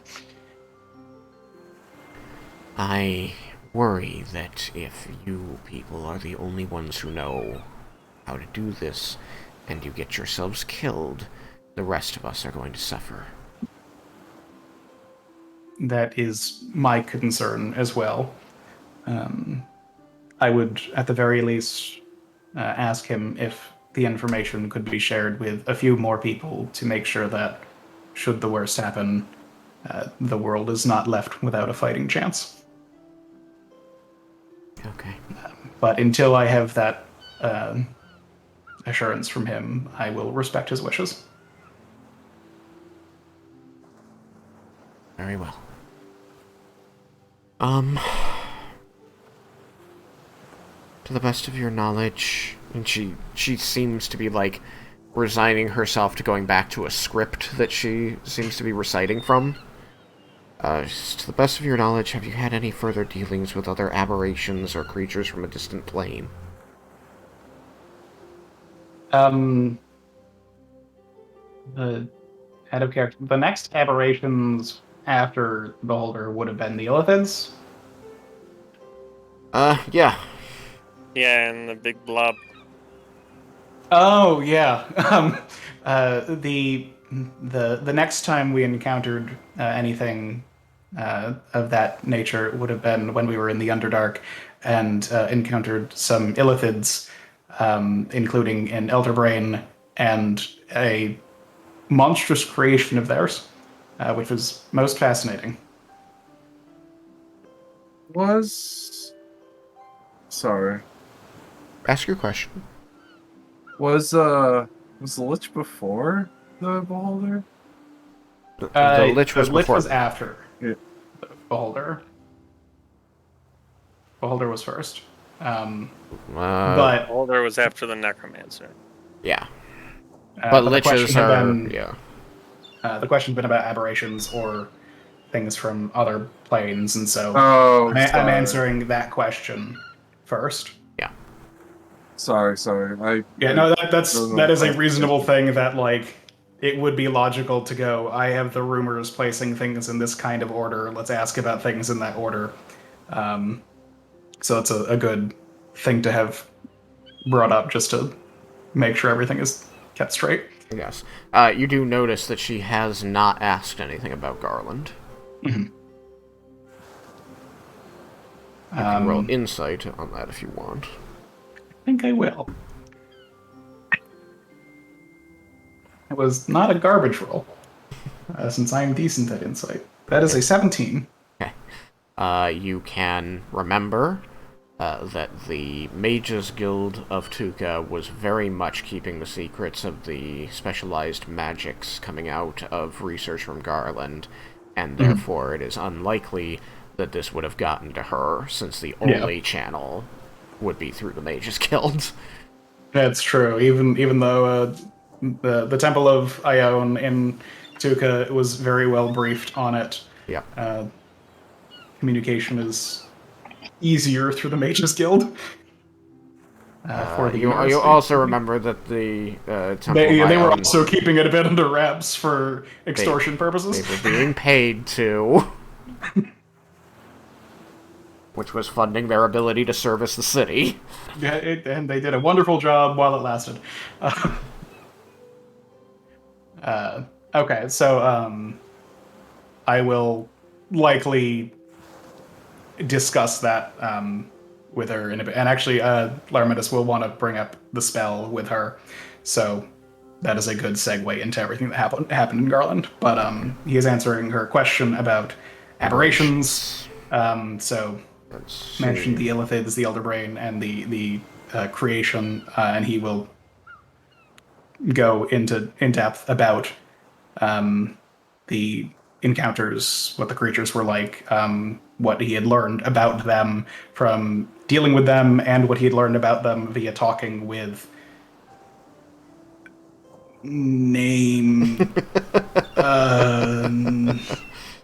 there's an R in it. Hold on, I'm seeing if I can remember my own character's name. I know that it had a R-E at the end. Damn it. Apologies, I forgot my own character's name.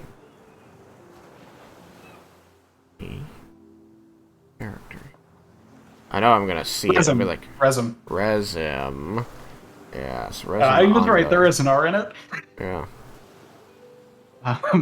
So, information gleaned from fighting with them, being mind invaded by them, talking with Resim about them, and all of that fun stuff. You see that she is, like, putting a finger to her temple and shaking her head a little as you talk. And when you finish, she says, "The incursions are becoming more frequent." Okay. I have one of the... I'm blanking on word other than brain puppy. Intellect Devourer! Intellect Devourer. I do have a frozen specimen of one of the Intellect Devourers. With you. Yes. It's in my bag of holding. Are you giving this to the university? I feel like you are better equipped to study it and everything than I am, especially in the field. So Yes. I would love for that to be a useful specimen. Yes, I would gladly accept it from you and see that it gets to the right people. These creatures, while alive, are extremely dangerous. They can possess someone, replacing them, and the only method that I'm aware of for restoring them is via the casting of a wish spell. That is troubling.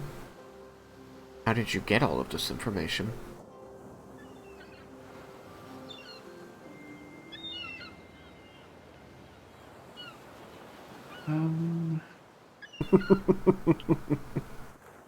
Use your words wisely.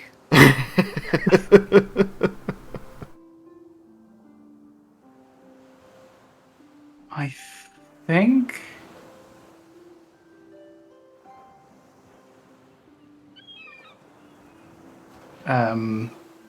He will say, we had encountered a fairly powerful. So out of character. Sorcerers get the wish spell normally? Yep. Okay. We had been fortunate enough to encounter an extremely powerful sorcerer. Sorcerers are rare enough. A powerful one, even more so.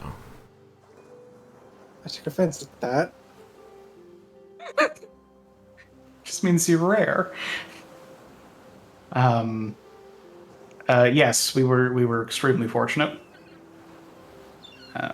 He was able to share that information with us and assist us since the worst had happened.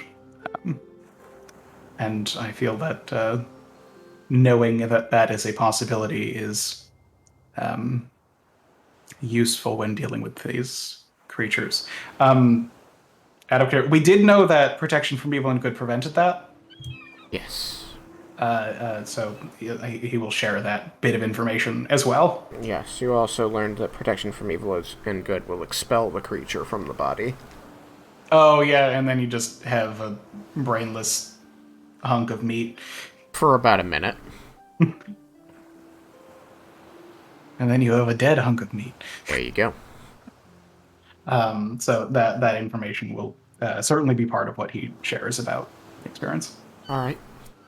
She seems to be noting this, though not in any written form you can see, but she does seem to repeat certain things and be following along in a way that reminds you of a note-taker or stenographer. Mm-hmm.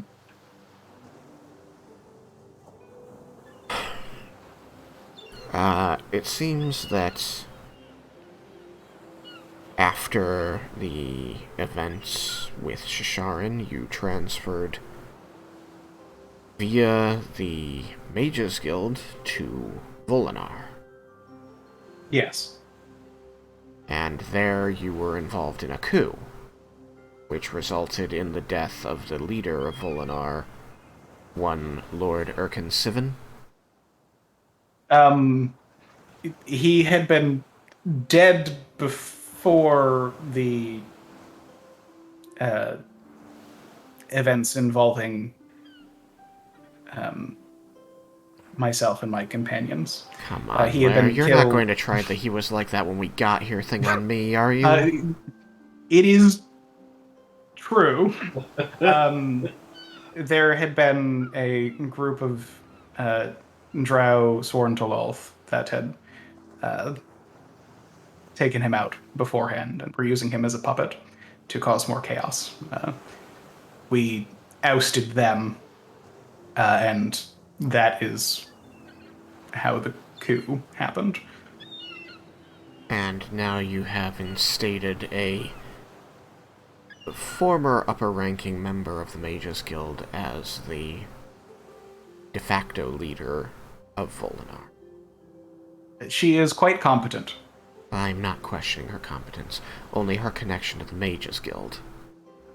You know this could be seen as a bid for power. I'm sure it will be interpreted that way by anyone who wishes to. My understanding is that she is seeking to extricate herself from the power that she has in a reasonable fashion, although I don't know that that will happen. So I suppose we're watching history. Indeed. Further reports out of the Volinar Mages Guild indicate that there was an otherworldly traveler who spent some time on this plane with you? Yes, we met him when we left the city of Garland. And he What now? traveled with us for some time. A lost gnomish city in the desert.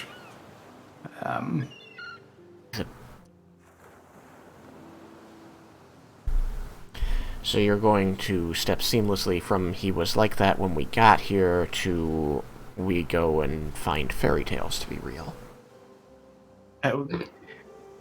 The fairy tales always have a source in the truth. No one has seen the city of Garland in... There's no records.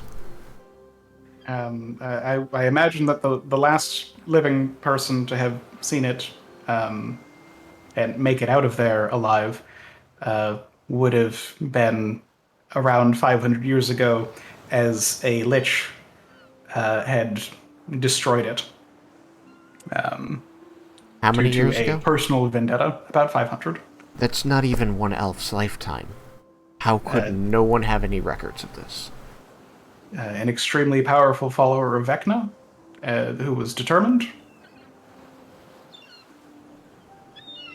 At that, Ash is actually going to chime in, focusing his eye on Amara and saying, "The scholar speaks the truth. This follower of Vecna possessed enough power to modify my memories, and I am a direct creation of Ione." She was the source of the magical storms in the desert. So, there's no more storms in the desert. To the best of my knowledge, that is still the case.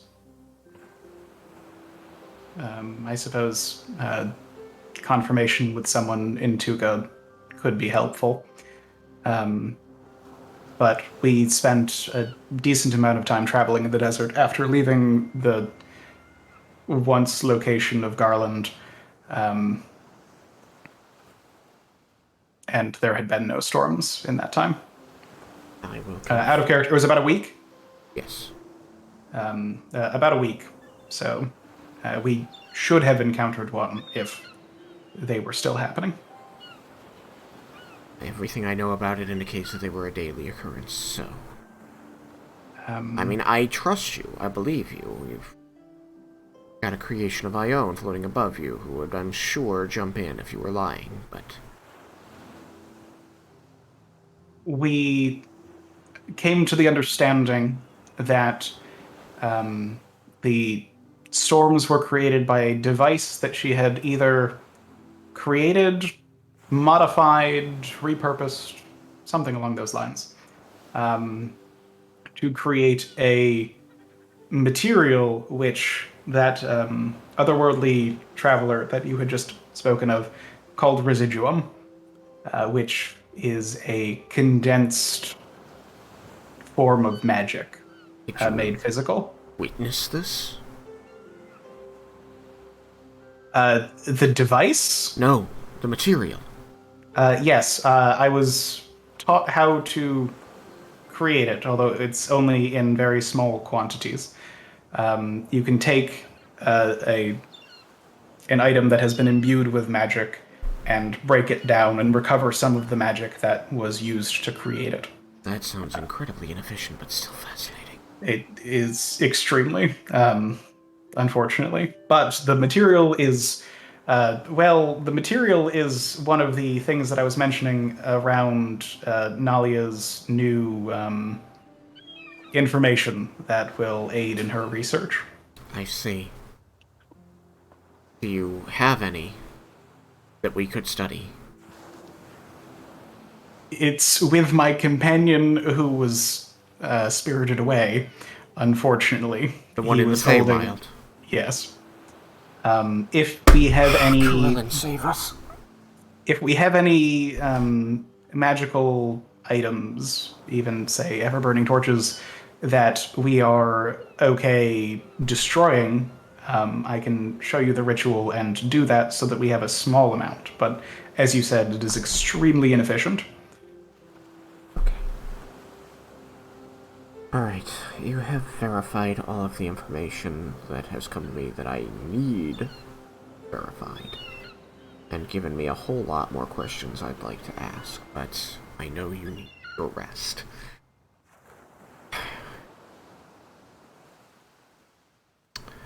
The soonest we can get you into the Feywild would be tonight to recover your friend.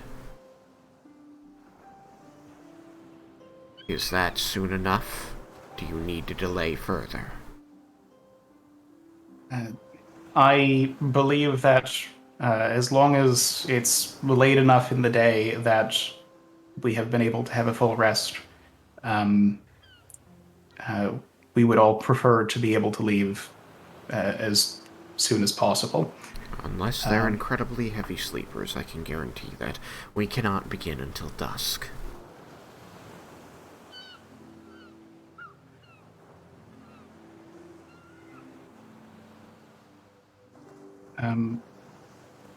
Let's see. You're looking at like 12 hours. Yeah, cool.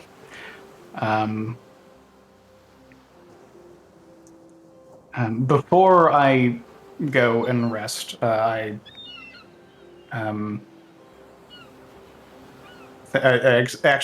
do we want to do the disenchanting before I go and rest, or can I rest first? She, seems to look over at one of the, otter markings, on, the wall of the building, and you realize it's like a magical form of a water clock. Mm-hmm. She says, I believe that we'll have time to run through that after you rest. I would also like a chance to hear what your companions have to say about these events you've told me. I think that makes sense, and I hope that the information they provide can be useful. I hope it corroborates what you've said. Now then, I'm going to speak with the weather forecasters unless you need more time, so that they can be prepared for tonight. I think that tonight is for the best. Oh, I thought I should share this with you before I forget. When we were in Sudaran, it had come to our attention that there was somebody who seemed to have a lead on a sphere of annihilation and a desire to recreate the southern perpendicularity. I do not know how accurate their information was, either for finding a sphere of annihilation or for how it should be utilized to make this attempt, but I thought that that information should not stay solely with us.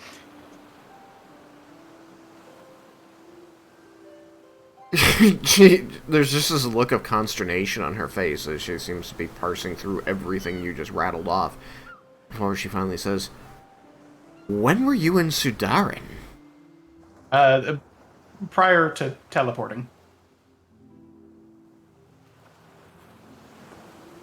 What happened to Volinar and traveling into the Underdark?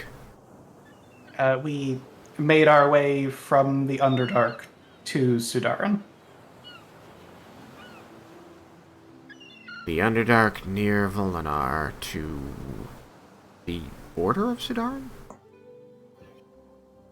out of character. It was pretty far in. Yeah, if you look at the map, it was like the very south center of Sudaran. Okay. Which is why you had to travel by dragon back. Yeah. If you recall, the joking mention of flying on a dragon, I would not recommend the experience, despite the speed that it affords.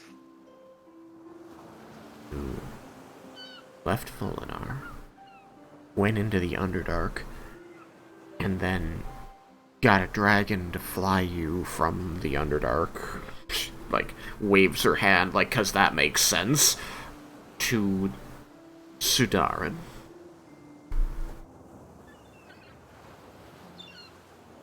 Yes. And then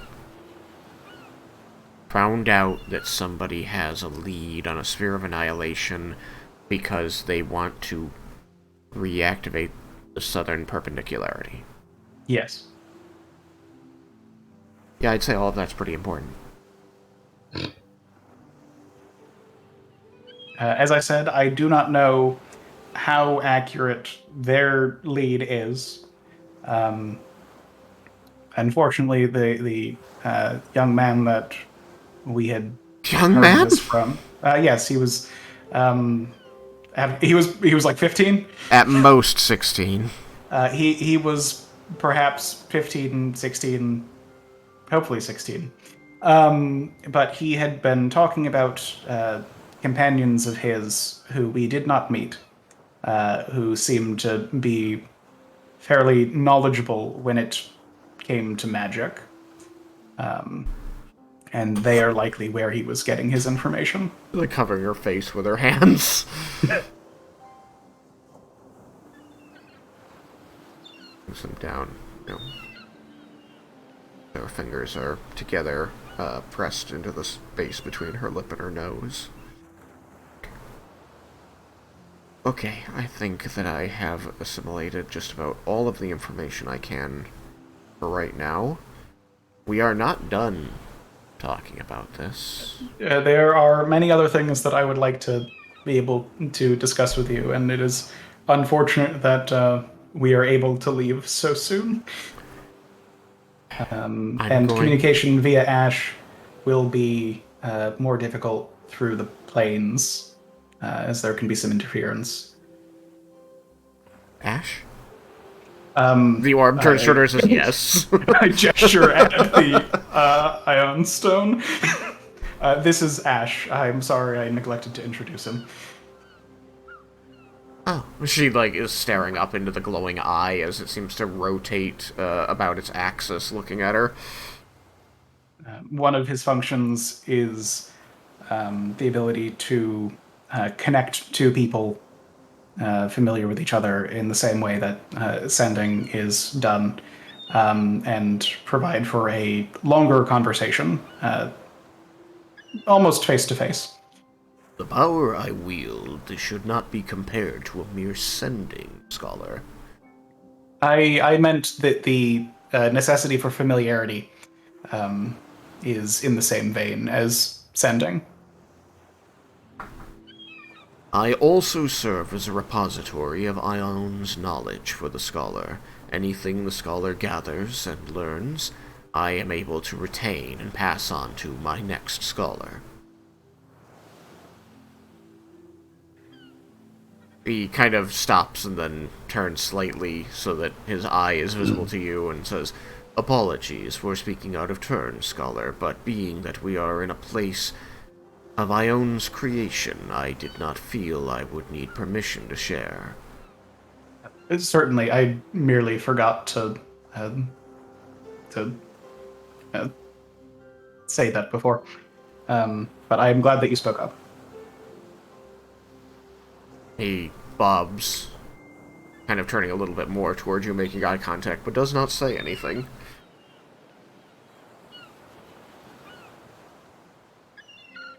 Very well. I'm going to make sure that we're ready to transfer you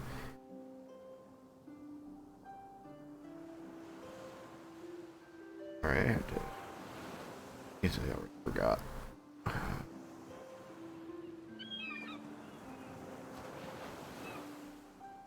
Lathius. Is that how you would pronounce that? Lovathius? Sure. Lyle I had put much. I think Lil.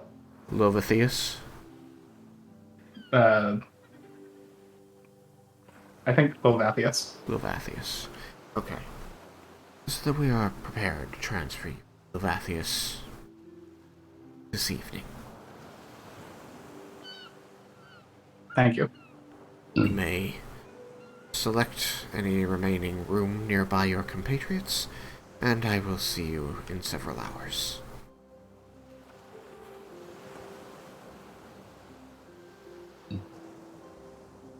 As she begins heading down the road, and then she sort of stops and turns back towards you. Says, "Oh, I did want to say before you go, it looks good on you, Professor." Larmandus will smile and look down at the robe and say, it did always feel like it fit well." She gives you a smile before nodding, turning, and continuing away. Are you going to return to the room and rest? Yes, because honestly, that conversation was probably long enough that I should probably roll another Constitution saving throw, which I will fail because I can't succeed. Alright. So I suppose I will also be at 2. Nice. So when we get to the Feywild, I will be at 1, which is definitely how one wants to enter the Feywild. Oh, yes. So you head back up. You find a room. You go to trance. And 4 hours later, you are finding yourself more rested, though still with a level of exhaustion. And your compatriots are beginning to rise as well. You will find that you can partake of meal before the windows at the tables in this common area over here. How do I put myself to flying? You can I right click, or you can I just shift fly click. up. Hold on, I need to change the thing so I can see the second floor. Okay, Whee! there we go. So, you get some rest. It is now, into the afternoon. The rest of you rise with our last couple minutes, and can meet for a meal out here, provided by the university. You find that there are chafing dishes that magically fill with food. And you can just stack up plates with meats and veggies and desserts.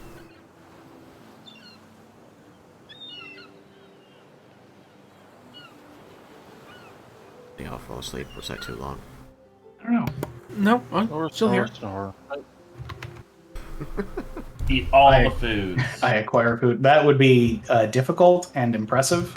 Not for Tatsuya. So I will remind Jevil, Thomas, that your character has in his possession several potions of vitality that get rid of all levels of exhaustion if you drink them.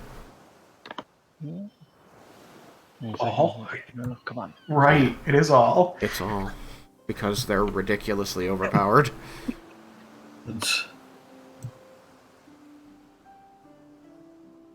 look at those. Being that you went to 3 and would only be back down to 2 now, it seems reasonable to be like, well, I'm just gonna pop one of these.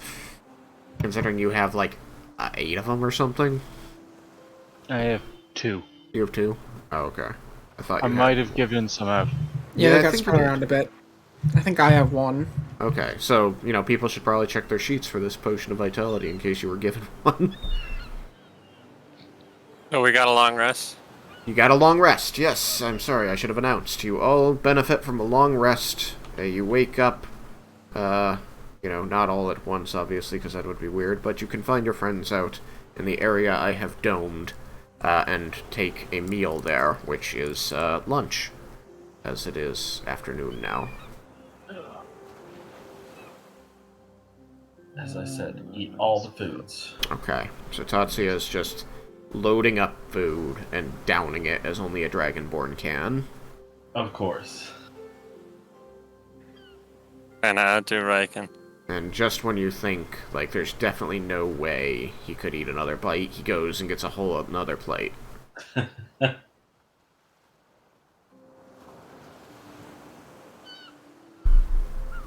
There are a good number of students here, generally male. You see represented humans, elves, eladrin, gnomes, halflings, dwarves, tieflings. You thought you spotted Genasi at one point. It's a Genasi. Genasi are like elemental. They look humanoid in shape, but like a fire Genasi might have like dark skin with flames coming off of it. Earth Genasi might have like cracked, craggy skin. They like I say, they look mostly humanoid, but they seem to be made of their given element. I didn't know that was a thing. Yeah, there's you can roll, I guess, Arcana to see if your character knows more about their origin. But they are considered humanoid races. Could you play a Genasi? You can play a Genasi. Oh, cool. Everyone will also notice that Laramendos is wearing the robes that you had seen him in the dream. The same ones that match the Dean's. Yes. They have a pearlescent, almost shield-like quality that washes over them periodically.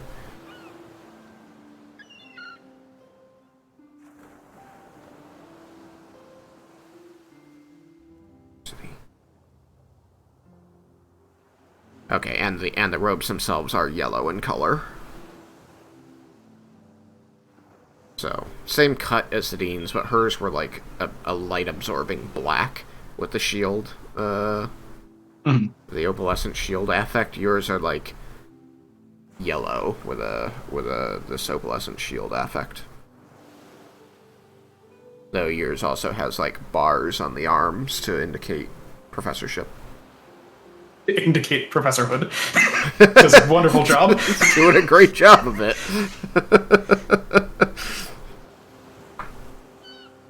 So yeah, you see that lots of people here are wearing these similar robes. Maybe one or two yellow, lots of red, light blue, purple, pink, gray, green, brown around you.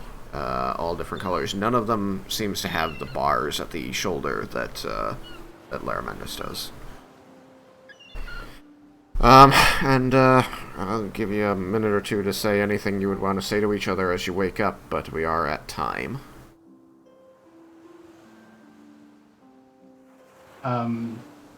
Laramendos would want to inform everyone of the timeline of things, but I don't know if that would lead to a longer discussion. Okay. Well, you can at least start by saying when things need to happen. Alright, so it looks like we are in luck in that we should be able to make it to the Feywild tonight. Good. We must find my brother. Who knows what might have happened so far. That's the sun. Right. I need to send to him. Did you compose it already? It's gonna... I didn't. It's basically just... we're going to the Feywild. To rescue. Spell said you're in mortal danger. status update, please. Essentially, Alright. something along those lines. Those are the things that he wants to convey. I can Alright. figure out the exact wording. Alex, I'm gonna let you just speak some words to respond to this right now, as I know he'll share it immediately. Don't worry about counting words. Yeah. Okay. Just, try to keep it around 25. Okay. This is interesting on the spot. Ascending always is. For the person Actually, receiving it. I suppose I need to roll a d100. Oh, you do. Roll your d100. So I should do that first. That is a 49. Okay, you're fine. You had to get less than a 95.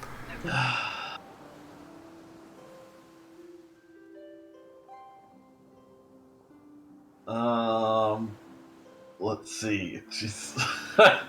This is tough because I don't know exactly what. I'm gonna tell you that at least for right now, go based on what you do know, and just report on that. Okay. We'll have another sit down soon.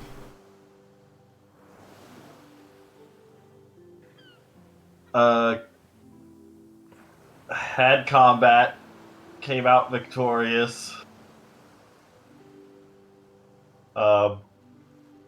About to meet people. Nice. Anything else? That's you've got words left. I'm still doing fine. Okay.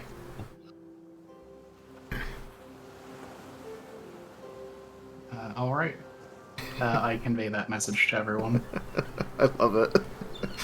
Hopefully the combat was the mortal danger and not the meeting people. Although it is possible that they both are. I'll just poke Derek and say Cyrus might weigh in on that.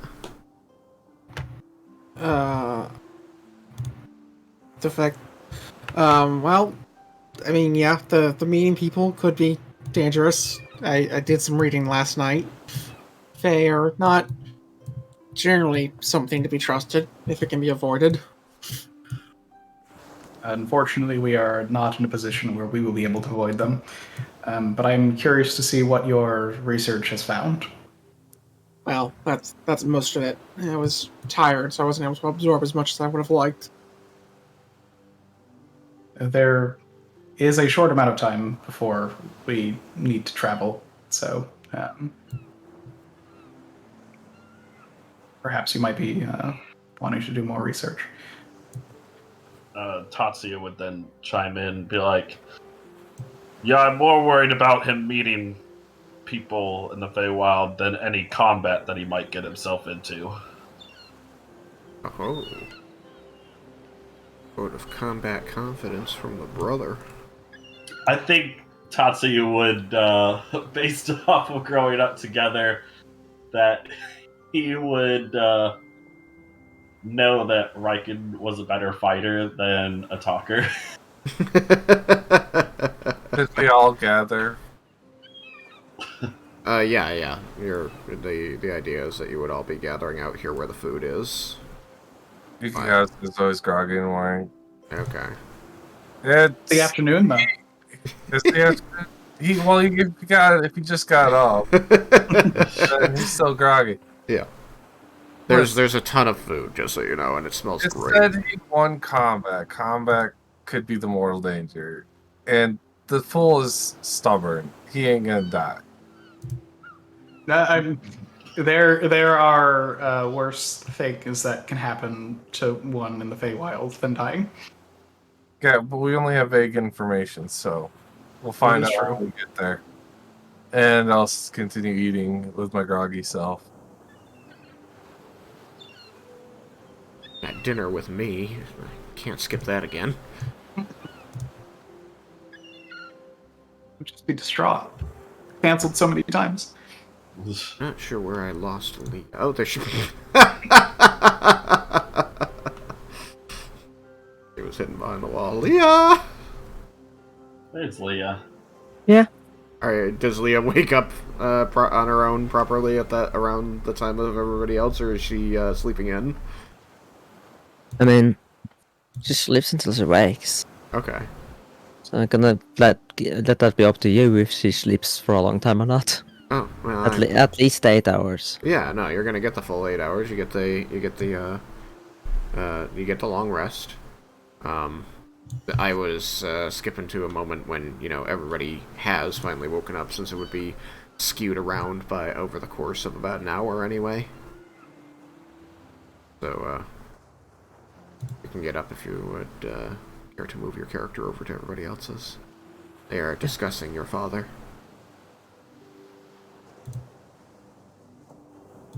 I'm just gonna... There. And HP back to maximum. But that was harder to do than I thought. The scroll thing is not very good. No, it doesn't. Even though it's around a circle, you don't actually go around the circle. You just go up or down. Where the heck did my character go? Over to the other characters. Moved her. I'm sorry. Oh, you moved it. Yeah, I'm sorry. Yeah, there. Alright, so everybody gathers here. There's tons of food. It seems to be in magic plates that are just producing more food. There's a bunch of other students around, and Laramentis is dressed in a similar robe to all of them. He's wearing a yellow robe that has like a pearlescent shield effect that seems to wash over it every few moments. Tatsuya and Yuki are the same character model, so that kind of confused me a little. Yeah.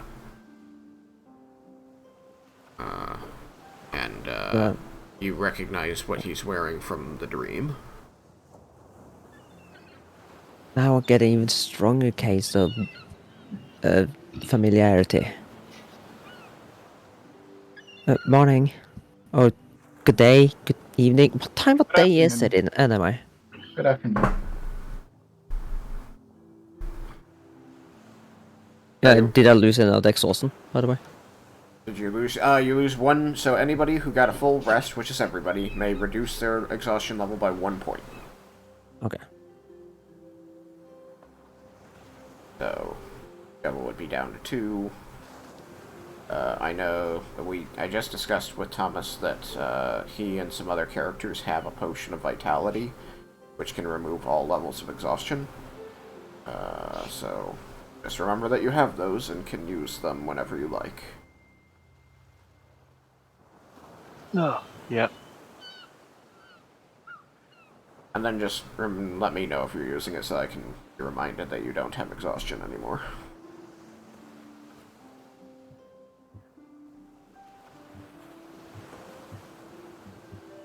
But yeah, you got your long rest. You meet up here. People are talking about Yukikaze Raiken, and Laramentis performs a magic spell, and then immediately reports that he spoke to Raiken, and that Raiken said that he had a big fight, he came out victorious, and now he's going to meet some people, but he is currently fine.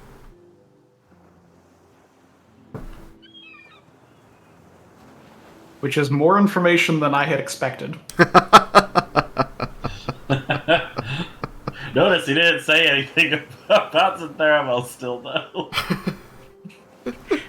My expectation had been all's good, or like I'm fine, or just like something like that. Hard stop. I'm fine. Okay.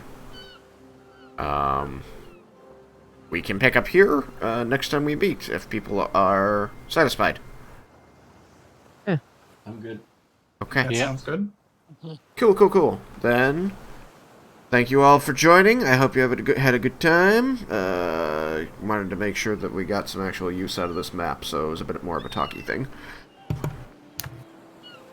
After all the work we put into it. Yep. It looks really good. Thank you. Yeah, it's very nice. Do you guys have like a favorite part? I like the where the teleportation circle was, and I like this giant building that we're in too. Nice. Get wrecked, Eric. My stuff was best.